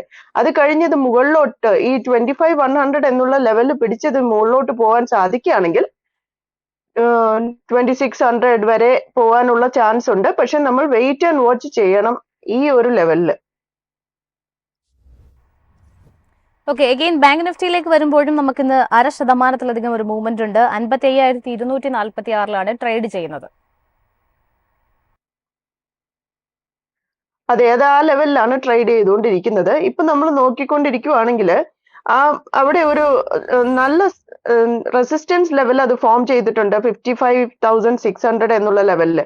ആ 55,600 ലെവലിൽ മുകളിലേക്ക് ക്രോസ് ചെയ്താൽ മാത്രമേ അത് മുകളിലോട്ട് പോകാൻ ഒരു ചാൻസ് നമുക്ക് കാണാൻ പറ്റുള്ളൂ. അതും പ്രത്യേകിച്ച് ഒരു ഫുൾ ഗ്രീൻ ക്യാൻഡില് ഇതുവരെയും 55,600 മുകളിൽ ഫോം ചെയ്തിട്ടില്ല. നമ്മൾ കഴിഞ്ഞ പ്രാവശ്യം വന്ന, അതായത് 23rd ഏപ്രിലിൽ വന്നിട്ടുള്ള റെഡ് ക്യാൻഡിൽ കാണുകയാണെങ്കിൽ ആ റെഡ് ക്യാൻഡിൽ ഇത് ക്രോസ് ചെയ്താണ് ക്ലോസ് ചെയ്തേക്കുന്നത്. പക്ഷെ ഒരൊറ്റ ഗ്രീൻ ക്യാൻഡിൽ പോലും 55,600 മുകളിൽ ക്ലോസ് ചെയ്തിട്ടില്ല എന്നുള്ളതാണ് വാസ്തവം. അപ്പം ഇപ്പൊ നമ്മൾ നോക്കുകയാണെങ്കിൽ ഇതൊരു ചെറിയ കൺസോളിഡേഷൻ റേഞ്ചിലാണ് പോയിക്കൊണ്ടിരിക്കുന്നത്. ഈ 55,600 എന്നുള്ള റേഞ്ചിനും 54,000 എന്നുള്ള റേഞ്ചിനും അതൊരു മിഡിൽ ലെവലിൽ അത് പോയിക്കൊണ്ടിരിക്കുകയാണ്. ആസ് ലോങ് ആസ് ആ ഒരു റേഞ്ചിൽ അത് കൺസോളിഡേറ്റ് ചെയ്തുകൊണ്ടിരിക്കുമ്പോൾ നമ്മൾ ട്രേഡ് ചെയ്തിട്ടുണ്ടെങ്കിൽ അത് അങ്ങോട്ടോ ഇങ്ങോട്ടോ പോകാനുള്ള ചാൻസ് വന്നാൽ ഭയങ്കര നഷ്ടം സഹിക്കേണ്ടി വരും. അതുകൊണ്ട് 55,600 എന്നുള്ള ലെവലിന് മുകളിൽ ക്രോസ് ചെയ്തതിന് ശേഷം അതിൽ ഇൻവെസ്റ്റ്മെന്റ് തുടരാവുന്നതാണ്. ഓക്കെ, ഇനി നമ്മൾ സ്റ്റോക്ക് സ്പെസിഫിക്കിലേക്ക് പോവുകയാണെന്നുണ്ടെങ്കിൽ ലാസ്റ്റ് ഡേ മാർക്കറ്റ് അവേഴ്സിന് ശേഷം റിസൾട്ടുകൾ വന്നിട്ടുണ്ടായിരുന്ന സ്റ്റോക്സ് ആണ് ഇന്ന് പെർഫോം ചെയ്യുന്നത്. അതിൽ ഇന്നിപ്പോൾ ഒരു നെഗറ്റീവ് നോട്ടിൽ 5% കൂടുതൽ ഒരു ഇടിവ് രേഖപ്പെടുത്തുന്നത് ഒരു പ്രോഫിറ്റ് ടേക്കിംഗിലുള്ളത് ഡിക്സൺ ടെക്നോളജീസ് ആണ്. ഡിക്സന്റെ ക്വാർട്ടർലി റിസൾട്ടുകളിലേക്ക് വന്നു കഴിഞ്ഞാൽ എക്സെപ്ഷണൽ ഗെയിൻ ഉണ്ടായിരുന്നു ലാസ്റ്റ് ക്വാർട്ടറിൽ 250 കോടിയുടെ. അതിന്റെ ഒരു അടിസ്ഥാനത്തിൽ നെറ്റ് പ്രോഫിറ്റിൽ 322% ഒരു വലിയ മൂവ്മെന്റ് ഉണ്ടായിരുന്നു. റവന്യൂവിൽ 121% ഒരു മുന്നേറ്റം രേഖപ്പെടുത്തിയിട്ടുണ്ടായിരുന്നു. ഉണ്ടായിരുന്നു. അങ്ങനെ ബെറ്റർ ആയിട്ടുള്ള ഒരു സ്ട്രീറ്റ് എസ്റ്റിമേറ്റ് ചെയ്തതിനെ കഴിഞ്ഞും ഔട്ട്സ്റ്റാൻഡിംഗ് ആയിട്ടുള്ള ഒരു റിസൾട്ടുകളായിരുന്നു ഡിക്സൺ ടെക്നോളജീസ് കൊണ്ടുവന്നിട്ടുണ്ടായിരുന്നത്. ഡിക്സന്റെ സ്റ്റോക്ക് ഒരു ഇൻവെസ്റ്റ്മെന്റ് ഓപ്ഷനായിട്ട് കുറെ പേര് കൺസിഡർ ചെയ്യാറുണ്ട്. അത്തരത്തിൽ ഈ ഒരു സ്റ്റോക്കിൽ ഇനി എത്രമാത്രം ഒരു പൊട്ടൻഷ്യൽ ഉണ്ട്? ഡിക്സൺ ഫണ്ടമെന്റലി സ്ട്രോങ് സ്റ്റോക്ക് തന്നെയാണ്. പക്ഷേ ഇത് നമ്മൾ ഈ ഒരു കൺസോൾട്ടേഷൻ റേഞ്ചിലാണ് ഇത് പോയിക്കൊണ്ടിരിക്കുന്നത്. ഇപ്പൊ ഞാൻ പറയാം 15,100 എന്നും 16,990 എന്നുള്ള റേഞ്ചിന്റെ ഉള്ളിൽ ഒരു കൺസോൾട്ടേഷൻ നടന്നുകൊണ്ടിരിക്കുകയാണ്. അത് സ്റ്റാർട്ട് ചെയ്തത് അറൌണ്ട് 23rd ഏപ്രിലാണ്. അതിനുശേഷം ഈ കൺസോൾട്ടേഷൻ റേഞ്ചിൽ നിന്ന് ഇത് ബ്രേക്ക് ചെയ്ത് പുറത്തോട്ട് വന്നിട്ടില്ല. ഇപ്പൊ ഫോം ചെയ്തേക്കുന്നത് ഒരു വലിയ റെഡ് വോളിയം കൂടിയാണ്. അതായത് ഒരു പ്രോഫിറ്റ് ടേക്കിംഗ് അവിടെ നടന്നിട്ടുണ്ട് എന്നുള്ളതാണ് അർത്ഥം. ഇൻ കേസ് 15,100 എന്നുള്ള റേഞ്ച് അത് ക്രോസ് ചെയ്ത് താഴേക്ക് വരികയാണെങ്കിൽ, ആ സപ്പോർട്ട് ബ്രേക്ക് ചെയ്ത് താഴേക്ക് വരുവാണെങ്കിൽ അത് ഒരു 13,000 വരെ വരാനുള്ള ചാൻസ് ഉണ്ട്. ഇതൊന്ന് വെയിറ്റ് ആൻഡ് വാച്ച് ചെയ്യേണ്ട സ്റ്റോക്ക് ആണ്. കാരണം 16,990 അല്ലെങ്കിൽ 17,000 എന്നുള്ള റേഞ്ചിന് മുകളിൽ പോയാൽ മാത്രമേ നമ്മൾ ഇതിലൊരു സ്ട്രോങ് ആയിട്ട് ഇൻവെസ്റ്റ്മെന്റ് സജസ്റ്റ് ചെയ്യാൻ പറ്റുള്ളൂ. അല്ലെങ്കിൽ വെയിറ്റ് ആൻഡ് വാച്ച് തന്നെ ചെയ്യണം ഈ സ്റ്റോക്കിൽ. ഇന്നിപ്പോൾ നിഫ്റ്റിയുടെ ഒരു ടോപ്പ് ലോസർ പട്ടിക പരിശോധിക്കുന്ന സമയത്ത് ശ്രീറാം ഫിനാൻസ് ആണ് അതിൽ ആദ്യമുള്ളത്. സ്റ്റോക്ക് ഇന്നിപ്പോൾ ഓൾറെഡി 1.37% ഇടിവാണ് കാണിക്കുന്നത്. 649 രൂപയിൽ ശ്രീറാം ഫിനാൻസ് ട്രേഡ് ചെയ്യുന്നു. ഈ ഒരു സ്റ്റോക്കിലുള്ള മാമിന്റെ ഒരു ടേക്ക് എങ്ങനെയാണ്? ശ്രീറാം ഫൈനാൻസും ഒരു കൺസോൾട്ടേഷൻ റേഞ്ചിൽ പോയിക്കൊണ്ടിരിക്കുകയാണ്. ഇപ്പം നമ്മൾ കറക്റ്റ് ആയിട്ട് ആ ചാർട്ട് നോക്കിക്കൊണ്ടിരിക്കുകയാണെങ്കിൽ മനസ്സിലാക്കാൻ പറ്റുന്നത് 680 എന്നുള്ള റേഞ്ചിനും 580 എന്നുള്ള റേഞ്ചിനും ഇടയിലായിട്ടാണ് ഈ സ്റ്റോക്ക് കുറച്ച് നാളുകളായിട്ട് പോയിക്കൊണ്ടിരിക്കുന്നത്. 1-2 മാസങ്ങളായിട്ട് ഈ ഒരു റേഞ്ചിൽ ബ്രേക്ക് ഔട്ട് ചെയ്യാതെ താഴോട്ടും മേലോട്ടും പോവാതെ അത് വെയിറ്റ് ചെയ്തുകൊണ്ടിരിക്കുകയാണ്. ഇതുവരേക്കും ഒരു നല്ല ഗ്രീൻ വോളിയം ഇതിൽ ഫോം ചെയ്തിട്ടില്ല. വന്നിരിക്കുന്നത് 28th ഏപ്രിലിൽ വന്നിരിക്കുന്ന റെഡ് വോളിയം മാത്രമാണ് ഇത്തിരി കൂടുതലായിട്ട് എബോവ് ആവറേജ് ആയിട്ട് നമുക്ക് പറയാൻ സാധിക്കുന്നത്. ഇതിൽ വേറെ ഒരു കാര്യം ശ്രദ്ധിക്കേണ്ടത്, ഇപ്പം RSI ലെവലില് 60 താഴേട്ട് വന്നിട്ട് ഇത് 40ലേക്ക് പോകാനുള്ള ഒരു ചാൻസും കാണുന്നുണ്ട്. മാത്രമല്ല MACD ക്രോസ് ഓവറും അത്ര പ്രോമിസിംഗ് ആയിട്ട് തോന്നുന്നില്ല. വെയിറ്റ് ആൻഡ് വാച്ച് ചെയ്യേണ്ട ഒരു സ്റ്റോക്ക് ആണിത്. അല്ല ഇതിനകത്ത് ഒരു സ്വിംഗ് ട്രേഡ് പോലെ എടുക്കാനാണെങ്കിൽ അറൌണ്ട് 580 വരെ വരാൻ വെയിറ്റ് ചെയ്തുകൊണ്ട്, അല്ലെങ്കിൽ ഒരു 600 റേഞ്ചിന് വരാൻ വെയിറ്റ് ചെയ്തുകൊണ്ട് അവിടെ നിന്ന് മുകളിലേക്ക് ഒരു 700 റേഞ്ച് വരെയുള്ള പ്രൊപ്പോർഷനിൽ നമുക്ക് ഒരു സ്വിങ്ങിന് മാത്രം കൺസിഡർ ചെയ്യാം. കറന്റ്ലി ഇൻവെസ്റ്റ്മെന്റിന് ചെയ്യുവാണെങ്കിൽ ഇത് ലോങ് ടേം ഹോൾഡ് ചെയ്യാൻ റെഡി ആയിരിക്കണം. മറ്റൊരു സ്റ്റോക്ക് ചോദിക്കാനുള്ളത് യുണൈറ്റഡ് സ്പിരിറ്റ്സിന്റെ ഓഹരികളാണ്. ഓൾമോസ്റ്റ് 6% ഒരു ഇടിവ് സ്റ്റോക്ക് രേഖപ്പെടുത്തുന്നുണ്ട്. ഫൈനാൻഷ്യൽസിലേക്ക് വരുന്ന സമയത്ത് റവന്യൂ 2.4% മാത്രം ഒരു മുന്നേറ്റമാണ് ലാസ്റ്റ് ക്വാർട്ടറിൽ ഉണ്ടായിരിക്കുന്നത്. ഇയർ ഓൺ ഇയർ പരിശോധിക്കുന്ന സമയത്ത് നെറ്റ് പ്രോഫിറ്റ് 17.4% ഒരു മുന്നേറ്റം രേഖപ്പെടുത്തിയിട്ടുണ്ട്. യുണൈറ്റഡ് സ്പിരിറ്റ്സിനെ എങ്ങനെയാണ് വിലയിരുത്തുന്നത്? നല്ല ഒരു ടെയിൽ ഫോം ചെയ്തുകൊണ്ടാണ് ഇത് മുകളിലേക്ക് പോയിരിക്കുന്നത്. ഇപ്പോഴും ഇതും മറ്റു സ്റ്റോക്കുകൾ പോലെ തന്നെ ഒരു കൺസോൾട്ടേഷൻ റേഞ്ചായ 1610-നും 1510-നും ഇടയിൽ നിന്നുകൊണ്ടിരിക്കുകയാണ്. പക്ഷെ ഈ ഇപ്പം 1510-ൽ നിന്ന് അത് എടുത്തിരിക്കുന്ന ക്യാൻഡിൽ റെഡ് ആണെങ്കിൽ പോലും ഒരു ചെറിയ പ്രോമിസിംഗ് ആയിട്ടുള്ള ക്യാൻഡിലായിട്ട് തോന്നുന്നുണ്ട്. കാരണം നല്ല ഒരു ബൈയിങ് അവിടെ നടന്നിരിക്കുന്നത് പോലെ തോന്നുന്നു. അതുകൊണ്ട് ഈ ഒരു റേഞ്ച് ക്രോസ് ചെയ്ത് 1575 എന്നുള്ള റേഞ്ച് ക്രോസ് ചെയ്ത് ഒരു നല്ല ഗ്രീൻ ക്യാൻഡിൽ ഫോം ചെയ്യുകയാണെങ്കിൽ ഇതിൽ നമുക്ക് ഇൻവെസ്റ്റ്മെന്റ് നടത്താം. മാത്രമല്ല RSI ലെവലില് കുറച്ച് താഴ്ന്നാണ്, 60-ൽ നിന്ന് കുറച്ച് താഴ്ന്നാണ് നിൽക്കുന്നതെങ്കിലും അത് MACD ലെവൽ വെച്ച് നോക്കുമ്പം MACD കുറച്ച് ക്രോസ് ചെയ്ത് മുകളിലേക്ക് പോകാനുള്ള തയ്യാറെടുപ്പിൽ നിൽക്കുകയാണ്. അതൊന്ന് വെയിറ്റ് ആൻഡ് വാച്ച് ചെയ്തുകൊണ്ട് 1575 എന്നുള്ള ലെവലിൽ നല്ല ഒരു ഗ്രീൻ ക്യാൻഡിൽ ഫോം ചെയ്യുകയാണെങ്കിൽ മാത്രം നമുക്ക് ഇൻവെസ്റ്റ്മെന്റ് നടത്താൻ പറ്റുന്ന ഒരു സ്റ്റോക്കാണ് യുണൈറ്റഡ് സ്പിരിറ്റ്. ദിവസങ്ങളിൽ റിസൾട്ട് വന്നിട്ടുണ്ടായിരുന്ന JK ടയർ ഇൻഡസ്ട്രീസിനെ സംബന്ധിച്ചിടത്തോളം ഇന്ന് സ്റ്റോക്ക് 4.43% ഒരു മുന്നേറ്റം രേഖപ്പെടുത്തുന്നുണ്ട്. റവന്യൂ 2.2% ആണ് മുന്നേറ്റം രേഖപ്പെടുത്തിയിട്ടുണ്ടായിരുന്നത്. എബിഡയിൽ 21% ഒരു ഇടിവ് രേഖപ്പെടുത്തിയിട്ടുണ്ടായിരുന്നു. നെറ്റ് പ്രോഫിറ്റിലേക്ക് വരുന്ന സമയത്ത് 34% ഒരു ഇടിവ് കമ്പനി രേഖപ്പെടുത്തിയിട്ടുണ്ട്. ബട്ട് ഇന്നിപ്പോൾ സ്റ്റോക്കിലേക്ക് വരുന്ന സമയത്ത് ഒരു പോസിറ്റീവ് നോട്ടിലാണ് ട്രേഡ് ചെയ്യുന്നത്. ആ ഒരു റിസൾട്ടുകളോട് വളരെ പോസിറ്റീവായിട്ട് റെസ്പോണ്ട് ചെയ്യുന്നു. നെറ്റ് പ്രോഫിറ്റിലടക്കം ഒരു ഇടിവുണ്ടായിരുന്നു എങ്കിൽ പോലും ഇന്നൊരു പോസിറ്റീവ്ലി സ്റ്റോക്ക് ട്രേഡ് ചെയ്യുന്നു എന്നാണ് കാണാൻ സാധിക്കുന്നത്. ഈ JK ടയറിലുള്ള മാമിന്റെ വ്യൂ എങ്ങനെയാണ്? JK ടയറില് ഇപ്പം വന്നിരിക്കുന്ന ഗ്രീൻ വോളിയം നല്ല ഒരു എൻട്രൻസ് വോളിയം തന്നെയാണ് അവിടെ വന്നിരിക്കുന്നത്. വലിയ വോളിയം വന്നിട്ടുണ്ട്. അതുകൊണ്ട് തന്നെയാണ് ഒരു വലിയ ഗ്രീൻ ക്യാൻഡിൽ അവിടെ കാണാൻ സാധിക്കുന്നത്. മാത്രമല്ല അത് 200 day moving average, daily chart നോക്കുകയാണെങ്കിൽ 200 ഡേ മൂവിംഗ് ആവറേജ് ആയിട്ടുള്ള 356 എന്നുള്ള ആ റേഞ്ചിന് മുകളിലേക്ക് ക്രോസ് ചെയ്താണ് ആ വാല്യൂ വന്ന് നിൽക്കുക, ആ ക്യാൻഡിൽ വന്ന് നിൽക്കുന്നത്. പക്ഷെ ഇപ്പോഴും അത് പ്രോമിസിംഗ് ആണ് എന്ന് നമുക്ക് പറയാൻ പറ്റില്ല. കാരണം ഈ ക്യാൻഡിൽ ജസ്റ്റ് അതിന്റെ തലപ്പത്ത് മാത്രമാണ് 200 ഡേ മൂവിംഗ് ആവറേജ് ഹിറ്റ് ചെയ്ത് നിൽക്കുന്നത്. എന്നാലും RSI ലെവല് 60 ക്രോസ് ചെയ്ത് 70 ക്രോസ് ചെയ്ത് മുകളിലേക്ക് പോയിക്കൊണ്ടിരിക്കുന്നു. MACD ലെവലിലും മുകളിലേക്കുള്ള ചാൻസ് ആണ് കാണിക്കുന്നത്. അതുകൊണ്ട് വെയിറ്റ് ആൻഡ് വാച്ച് ചെയ്യുക. കാരണം ഈ 200 ഡേ മൂവിംഗ് ആവറേജിന്റെ മുകളിൽ ഒരു നല്ല ഗ്രീൻ ക്യാൻഡിൽ വീണ്ടും ഫോം ചെയ്ത് ഇപ്പം ഫോം ചെയ്തേക്കുന്ന ഗ്രീൻ ക്യാൻഡിലിനെ ക്രോസ് ചെയ്തുകൊണ്ട് അതിന് മുകളിലേക്ക് പോകാൻ സാധിച്ചാൽ, അതായത് 367 എന്നുള്ള റേഞ്ചിനെ ക്രോസ് ചെയ്ത് അടുത്ത ദിവസങ്ങളിൽ വരുന്ന ക്യാൻഡിലുകൾ മുകളിലേക്ക് പോകാൻ സാധിച്ചിട്ടുണ്ടെങ്കിൽ ഇത് ഒരു നല്ല ട്രേഡിംഗ് ഓപ്പർച്യൂണിറ്റി അല്ലെങ്കിൽ ഇൻവെസ്റ്റ്മെന്റ് ഓപ്പർച്യൂണിറ്റി റീറ്റെയിൽ ഇൻവെസ്റ്റേഴ്സിന് തരാൻ സാധ്യതയുണ്ട്. 370 കടന്ന് 400 415 വരെയോ എങ്കിലും പോകാനുള്ള ചാൻസ് കാണുന്നുണ്ട്. നമ്മൾ ഈ ഒരു ഫോറത്തിൽ അധികം ഡിസ്കസ് ചെയ്യാത്ത ഒരു സ്റ്റോക്കാണ് Aster D M. Aster D എമ്മിന്റെ സ്റ്റോക്കിലേക്ക് വരികയാണെന്നുണ്ടെങ്കിൽ ഇന്നൊരു ഇടിവ് 2.52% ഇടിവ് രേഖപ്പെടുത്തുന്നുണ്ട്. കമ്പനിയുടെ സ്റ്റോക്കിലേക്ക് വരുന്ന സമയത്ത് ഈ റീസെന്റ് ആണ് ഒരു ഓൾ ടൈം ഹൈ ഹിറ്റ് ചെയ്തിട്ടുണ്ടായിരുന്നത്. നിഫ്റ്റി 50യെ കഴിഞ്ഞും ഒരു ഔട്ട് പെർഫോമൻസ് നടത്താനായിട്ട് ഇയർ ടു ടിൽ ഡേറ്റിൽ നോക്കുന്ന സമയത്ത് ആസ്റ്ററിന് കഴിഞ്ഞിട്ടുണ്ട്. ഒരു പോസിറ്റീവ് റിട്ടേൺ നൽകിയിട്ടുള്ള സ്റ്റോക്കാണ് ഇയർ ടു ടിൽ ഡേറ്റിൽ. ആസ്റ്റർ ഡി എമ്മിന്റെ റിസൾട്ടുകളിലേക്ക് പോയാലും റവന്യൂ 2.7% അപ്പാണ്. നെറ്റ് പ്രോഫിറ്റിൽ 79 കോടി എന്നുള്ള ഒരു നിലയിലേക്ക് രേഖപ്പെടുത്തിയിട്ടുണ്ടായിരുന്നു. ലാസ്റ്റ് ക്വാർട്ടറിലെ ഒരു ലോസിൽ നിന്നും പ്രോഫിറ്റിലേക്ക് കമ്പനി മാറുന്ന ഒരു സ്ഥിതിവിശേഷം കൂടി ഉണ്ടായിരുന്നു. ഈ ഒരു കമ്പനിയുടെ ഫൈനാൻഷ്യൽസിനെ എങ്ങനെയാണ് വിലയിരുത്തുന്നത്? കറന്റ്ലി ടെക്നിക്കൽ ചാർട്ട് നമ്മൾ നോക്കിയിട്ടുണ്ടെങ്കിൽ ഇന്നേക്ക് വന്നിട്ടുള്ള ഗ്രീൻ ക്യാൻഡിൽ നമ്മൾ ശരിക്കും ഒരു ഇൻവെസ്റ്റർ എന്നുള്ള നിലയിൽ വാച്ച് ചെയ്യേണ്ട ഒരു ക്യാൻഡിലാണ്.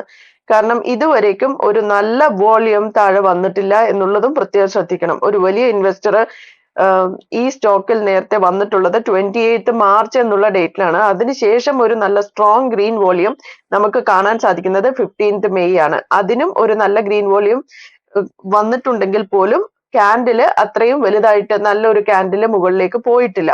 അതിന്റെ ടെയില് മാത്രമേ നമുക്ക് മുകളിലേക്ക് പോയിട്ടുള്ളൂ. അതുകൊണ്ട് ഇപ്പൊ നമ്മൾ ശ്രദ്ധിക്കേണ്ട ഒരു പൊസിഷൻ എന്താന്ന് വെച്ചാൽ 585 എന്നുള്ള റേഞ്ച്. ആ റേഞ്ചിനെ ക്രോസ് ചെയ്താണ് ഇപ്പം ഈ കഴിഞ്ഞ ഒരാഴ്ച വന്നിട്ടുള്ള ക്യാൻഡിലുകൾ എല്ലാം നിൽക്കുന്നത് ഈ ഒരു റേഞ്ചിനെ. കഴിഞ്ഞ കുറച്ച് ദിവസങ്ങളായിട്ട് തന്നെ ഈ ഒരു റേഞ്ചിനെയാണ് ഇവിടെ ക്യാൻഡിലുകൾ എല്ലാം സൂചിപ്പിച്ചുകൊണ്ടിരിക്കുന്നത്. മാത്രമല്ല RSI ഇന്ന് നോക്കിയിട്ടുണ്ടെങ്കിൽ 80 നേരെ ക്രോസ് ചെയ്ത് 61 എത്തിക്കൊണ്ടിരിക്കുന്നു. MACDയും താഴേക്കുള്ള ക്രോസിംഗ് ആണ് കാണിച്ചുകൊണ്ടിരിക്കുന്നത്. അതുകൊണ്ട് ഇതിൽ വെയിറ്റ് ആൻഡ് വാച്ച് ചെയ്യുക. ഒരു വലിയ ഇൻവെസ്റ്റർ വന്ന് ഇൻവെസ്റ്റ് ചെയ്ത് ഒരു നല്ല ഗ്രീൻ വോളിയത്തോടു കൂടി ഇത് മുകളിലേക്ക് പോകാനുള്ള ചാൻസ് കാണാതെ തൽക്കാലം ഇത്രയും ഹൈയിൽ നിൽക്കുന്ന ഒരു സ്റ്റോക്കിൽ ഇൻവെസ്റ്റ് ചെയ്യരുത്.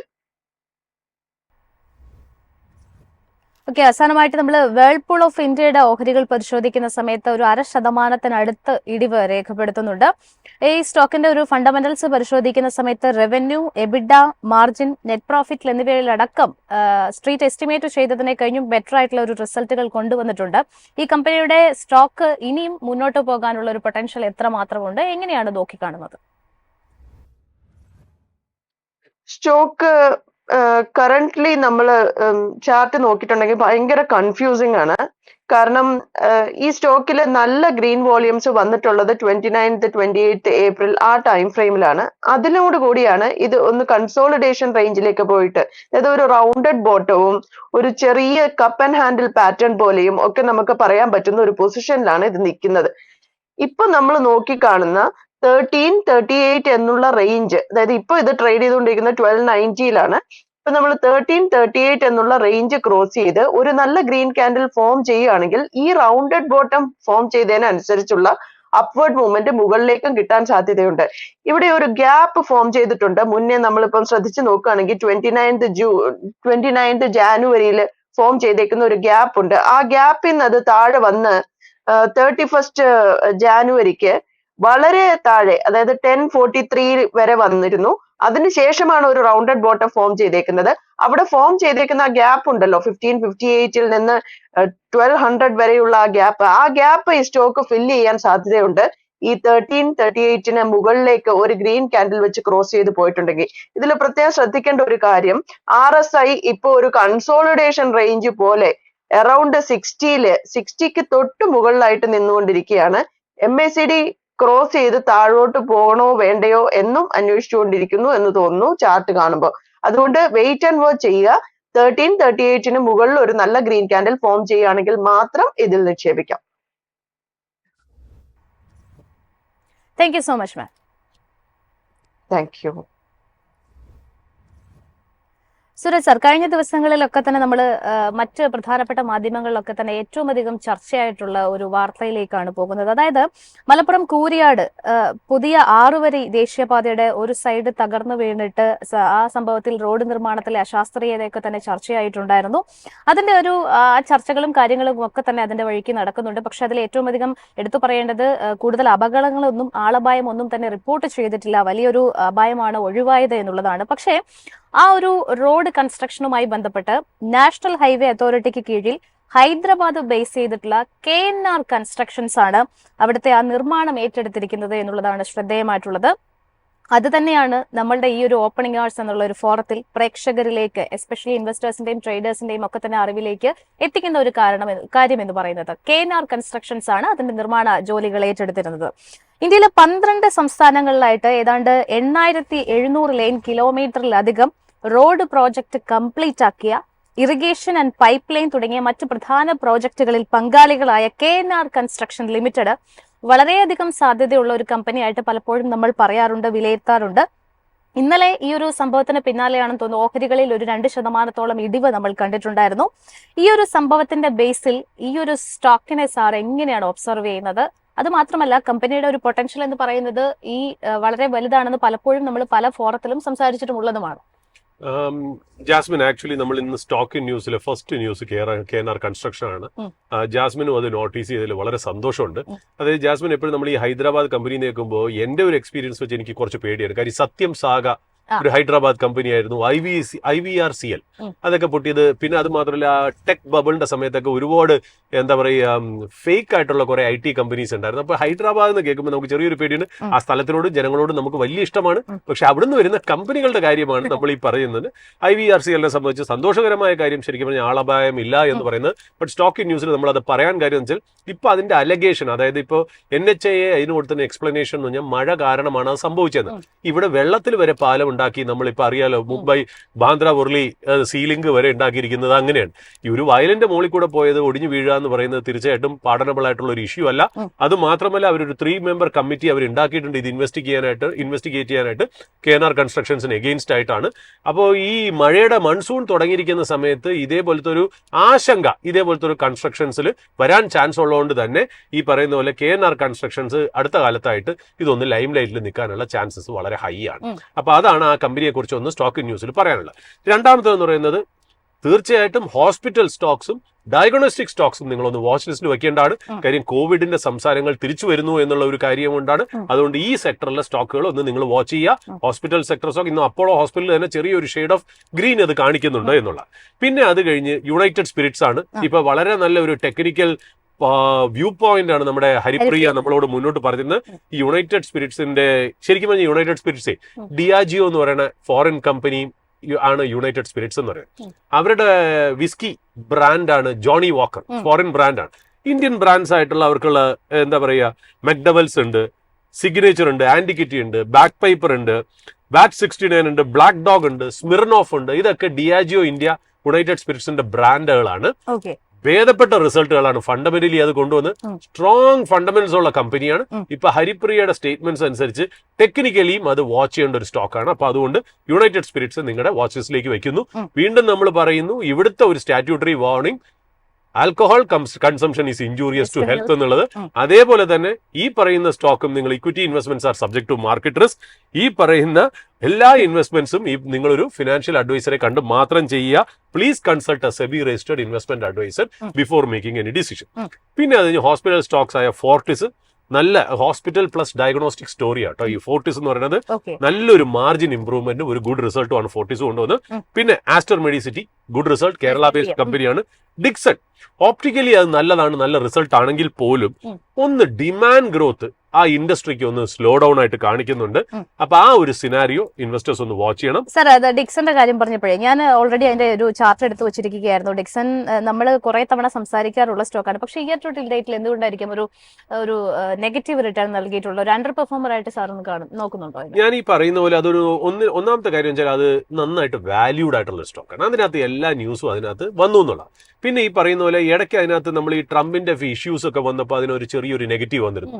ഇപ്പൊ ആ ക്ലൗഡ്സ് ഒക്കെ മാറിയപ്പോൾ പോസിറ്റീവായി. ഇപ്പൊ ഞാൻ ഇപ്പോഴും ഈ ട്രംപിന്റെ ഈ ടാരിഫിന്റെ കേസിലെ 40 ദിവസം കൂടെ ഉള്ളൂ നമ്മൾ ഈ പറയുന്ന ഡെഡ് ലൈനിലേക്ക് എത്താൻ. എക്സ്പോർട്ട് ഓറിയന്റഡ് ആയിട്ടുള്ള US എക്സ്പോർട്ട് ഓറിയന്റഡ് ആയിട്ടുള്ള കമ്പനികൾ നമ്മൾ ഒന്ന് ശ്രദ്ധിച്ച് മുന്നോട്ട് പോകണം എന്ന് ഞാൻ പറയുന്നു. കാര്യം ഈ ടാരിഫിന്റെ കാര്യം of course there will be light at the end of the tunnel, but അതിൽ ചെറിയ ചെറിയ ഹിക്കപ്സ് അവിടെ ഇവിടെയൊക്കെ വന്നേക്കാം എന്ന് എനിക്കൊരു മനസ്സിലൊരു തോന്നൽ. ഐ മൈറ്റ് ബി റോങ്, പക്ഷെ ഞാനൊന്ന് പറഞ്ഞു വെച്ചു എന്ന് മാത്രം. Torrent Pharma largely in line with the estimates ആണ്. Gland Pharma it's really bad results. NHPC okay result, okay to bad results എന്ന് വേണമെങ്കിൽ പറയാം. JK ടയർ അബ്സല്യൂട്ട്ലി എന്താ ഈ പറയുക ഒരു ബാഡ് റിസൾട്ട് ആണ്. ബട്ട് ഈ ബാഡ് റിസൾട്ട്സിൽ JK ടയർ ഹോൾഡ് ചെയ്ത് നിൽക്കുകയാണ്. ഇപ്പൊ ഹരിപ്രിയയും പറഞ്ഞിരുന്നു അത് ടെക്നിക്കലി ഇത് ഹോൾഡ് ചെയ്ത് നിൽക്കുകയാണെങ്കിൽ ടയർ പോസിറ്റീവ് ആണ്. അത് ടയർ ഇൻഡസ്ട്രിയുടെ ഡയനാമിക്സ് ഒന്ന് നന്നായി വരുന്നുണ്ട്. അപ്പൊ ഈ ബാഡ് റിസൾട്ട് ഇത് അബ്സോർബ് ചെയ്യുകയാണെന്നുണ്ടെങ്കിൽ JK ടയർ ഒന്ന് വാച്ച് ലിസ്റ്റിൽ വെക്കാം. വേൾപൂളും നല്ല ഗുഡ് നമ്പേഴ്സ് കൊണ്ടുവന്നു. ഹിൻഡാൽകോ വളരെ നല്ല റിസൾട്ട്സ് ആണ് കൊണ്ടുവന്നതെന്നുള്ള. KPR മിൽസ് ഒരു ബൾക്ക് ഡീൽ നടക്കുന്നുണ്ടെന്നുള്ളത് നമ്മൾ ജനങ്ങളുടെ മുന്നിലേക്ക് ഒന്ന് വയ്ക്കുന്നു. ഏതാണ്ട് 3.2% ഇക്വിറ്റി അവര് ചേഞ്ച് ചെയ്യുന്നുണ്ട്. എനിക്ക് തോന്നുന്നു പ്രൊമോട്ടർ ഗ്രൂപ്പാണ് കുറച്ച് സെല്ല് ചെയ്യുന്നതെന്ന് തോന്നുന്നു. മാർക്കറ്റ് പ്രൈസ് ആയിട്ടുള്ള 1107 രൂപയെക്കാളിലും 10% ഡിസ്കൗണ്ടിലാണ് ആ ബ്ലോക്ക് ഡീൽ നടത്തുന്നത്. ബ്ലോക്ക് ഡീൽ എന്താണെന്നുള്ളത് നമ്മൾ വേറെ എക്സ്പ്ലെയിൻ ചെയ്തു. 9:15 തൊട്ട് 9:50 വരെയുള്ള സമയത്ത് സെപ്പറേറ്റ് ട്രേഡിംഗ് വിൻഡോയിൽ ഒരു എഗ്രീഡ് പ്രൈസിൽ രണ്ടുപേരും നടത്തുന്നതാണ്. 5% താഴെ. KPR Mills. ഇപ്പൊ ഇതൊക്കെയാണ് നമ്മുടെ സ്പോട്ട്ലൈറ്റിൽ അല്ല ഈ സ്റ്റോക്ക് ഇൻ ന്യൂസിൽ വരുന്ന സ്റ്റോക്കുകൾ. ഓക്കെ, ഏതായാലും നമ്മുടെ ഈ ഒരു ഷോ വൈൻഡ് അപ്പ് ചെയ്യാനുള്ള സമയമായിരിക്കുകയാണ്. മാർക്കറ്റിലേക്ക് വരികയാണെന്നുണ്ടെങ്കിൽ നമ്മൾ ഈ പ്രോഗ്രാം സ്റ്റാർട്ട് ചെയ്യുന്ന സമയത്ത് 40-41 പോയിന്റുകളുടെ ഒരു നേട്ടമായിരുന്നു കാണാൻ സാധിച്ചത്. പക്ഷെ ഇപ്പോൾ 200-ലധികം പോയിന്റുകളുടെ ഒരു മുന്നേറ്റത്തോടു കൂടി 221 വരെ പോയിന്റുകളുടെ ഒരു നേട്ടം കണ്ടിട്ടുണ്ടായിരുന്നു. 24,891 എന്നുള്ള ഒരു നിലവാരത്തിലേക്ക് എത്തിയിരിക്കുകയാണ് നിഫ്റ്റിയെ സംബന്ധിച്ചിടത്തോളം. ബാങ്ക് നിഫ്റ്റിയിലേക്ക് വരുന്ന സമയത്തും 0.5% കൂടുതൽ തന്നെ ഒരു മൂവ്മെന്റ് ഉണ്ട്. 364 പോയിന്റുകളുടെ ഒരു മുന്നേറ്റം ആദ്യത്തെ കുറച്ച് മിനിറ്റുകൾ പിന്നിടുന്ന സമയത്ത് തന്നെ നമുക്ക് കാണാൻ സാധിക്കുന്നുണ്ട്. തീർച്ചയായിട്ടും ടെക്നിക്കൽ സൈഡിൽ ഹരിപ്രിയ മാം പറഞ്ഞതനുസരിച്ച് 25,000, 25,100 എന്നുള്ള ഒരു നിലകളൊക്കെ തന്നെ ആ ഒരു ലെവൽ മെയിൻറ്റെയിൻ ചെയ്യുന്നതിനോടനുബന്ധിച്ചിരിക്കും മറ്റ് പ്രധാനപ്പെട്ട പെർഫോമൻസ് എന്ന് വേണം പറയാനായിട്ട്. ആ ഒരു ലെവൽ സസ്റ്റെയിൻ ചെയ്യുകയാണെന്നുണ്ടെങ്കിൽ തുടർന്ന് മാർക്കറ്റ് കുതിക്കാനുള്ള ഒരു സാധ്യതയാണ് ടെക്നിക്കലി കാണുന്നത്. അങ്ങനെയാണ് പോസിബിലിറ്റീസ് ഉള്ളത് എന്നാണ് പറയാനുള്ളത്. ഏതായാലും നമ്മൾ ഇന്ന് ഇവിടെ സംസാരിച്ച സ്റ്റോക്കുകൾ ഒന്നും തന്നെ ഒരു റെക്കമെൻഡേഷനോ അഡ്വൈസോ ഒന്നുമല്ല. ഇൻഫർമേഷൻ പർപ്പസ് മാത്രമാണ്. നിങ്ങൾക്ക് അറിയാൻ സാധ്യതകളുള്ള പ്രധാനപ്പെട്ട ഏതൊക്കെ മേഖലകളിലെ സ്റ്റോക്സ് ആണ് അല്ലെങ്കിൽ ഏതൊക്കെ കാര്യങ്ങളാണ് എന്നുള്ളത് നമ്മളുടെ ഈ ഒരു ഓപ്പണിംഗ് അവേഴ്സിന്റെ സെഷൻ യൂട്യൂബിൽ അപ്ലോഡ് ചെയ്യുന്ന സമയത്ത് അവിടെ നിങ്ങൾക്ക് ക്വയറീസ് നൽകാവുന്നതാണ്. അത് നമ്മൾ മാക്സിമം അഡ്രസ്സ് ചെയ്യാൻ ശ്രമിക്കും. ഓരോ എപ്പിസോഡിലും അത്തരത്തിലുള്ള കാര്യങ്ങൾ കൂടി ഉൾപ്പെടുത്തിക്കൊണ്ടാണ് നമ്മുടെ ഈ ഒരു സെഷൻ പൂർണ്ണമാകുന്നത് എന്നാണ് പറയാൻ സാധിക്കുക. ഏതായാലും ഇന്നത്തെ ഈ ഒരു ഓപ്പണിംഗ് അവേഴ്സിന്റെ ഒരു സെഷൻ ഇവിടെ വൈൻഡ് അപ്പ് ചെയ്യുകയാണ്. കൂടുതൽ മാർക്കറ്റിന്റെ അപ്ഡേറ്റ്സും അനാലിസിസുമായിട്ട് അടുത്ത മണിക്കൂറിൽ ഞങ്ങളുടെ റിസർച്ച് ഡെസ്ക് നിങ്ങളോടൊപ്പം ജോയിൻ ചെയ്യും.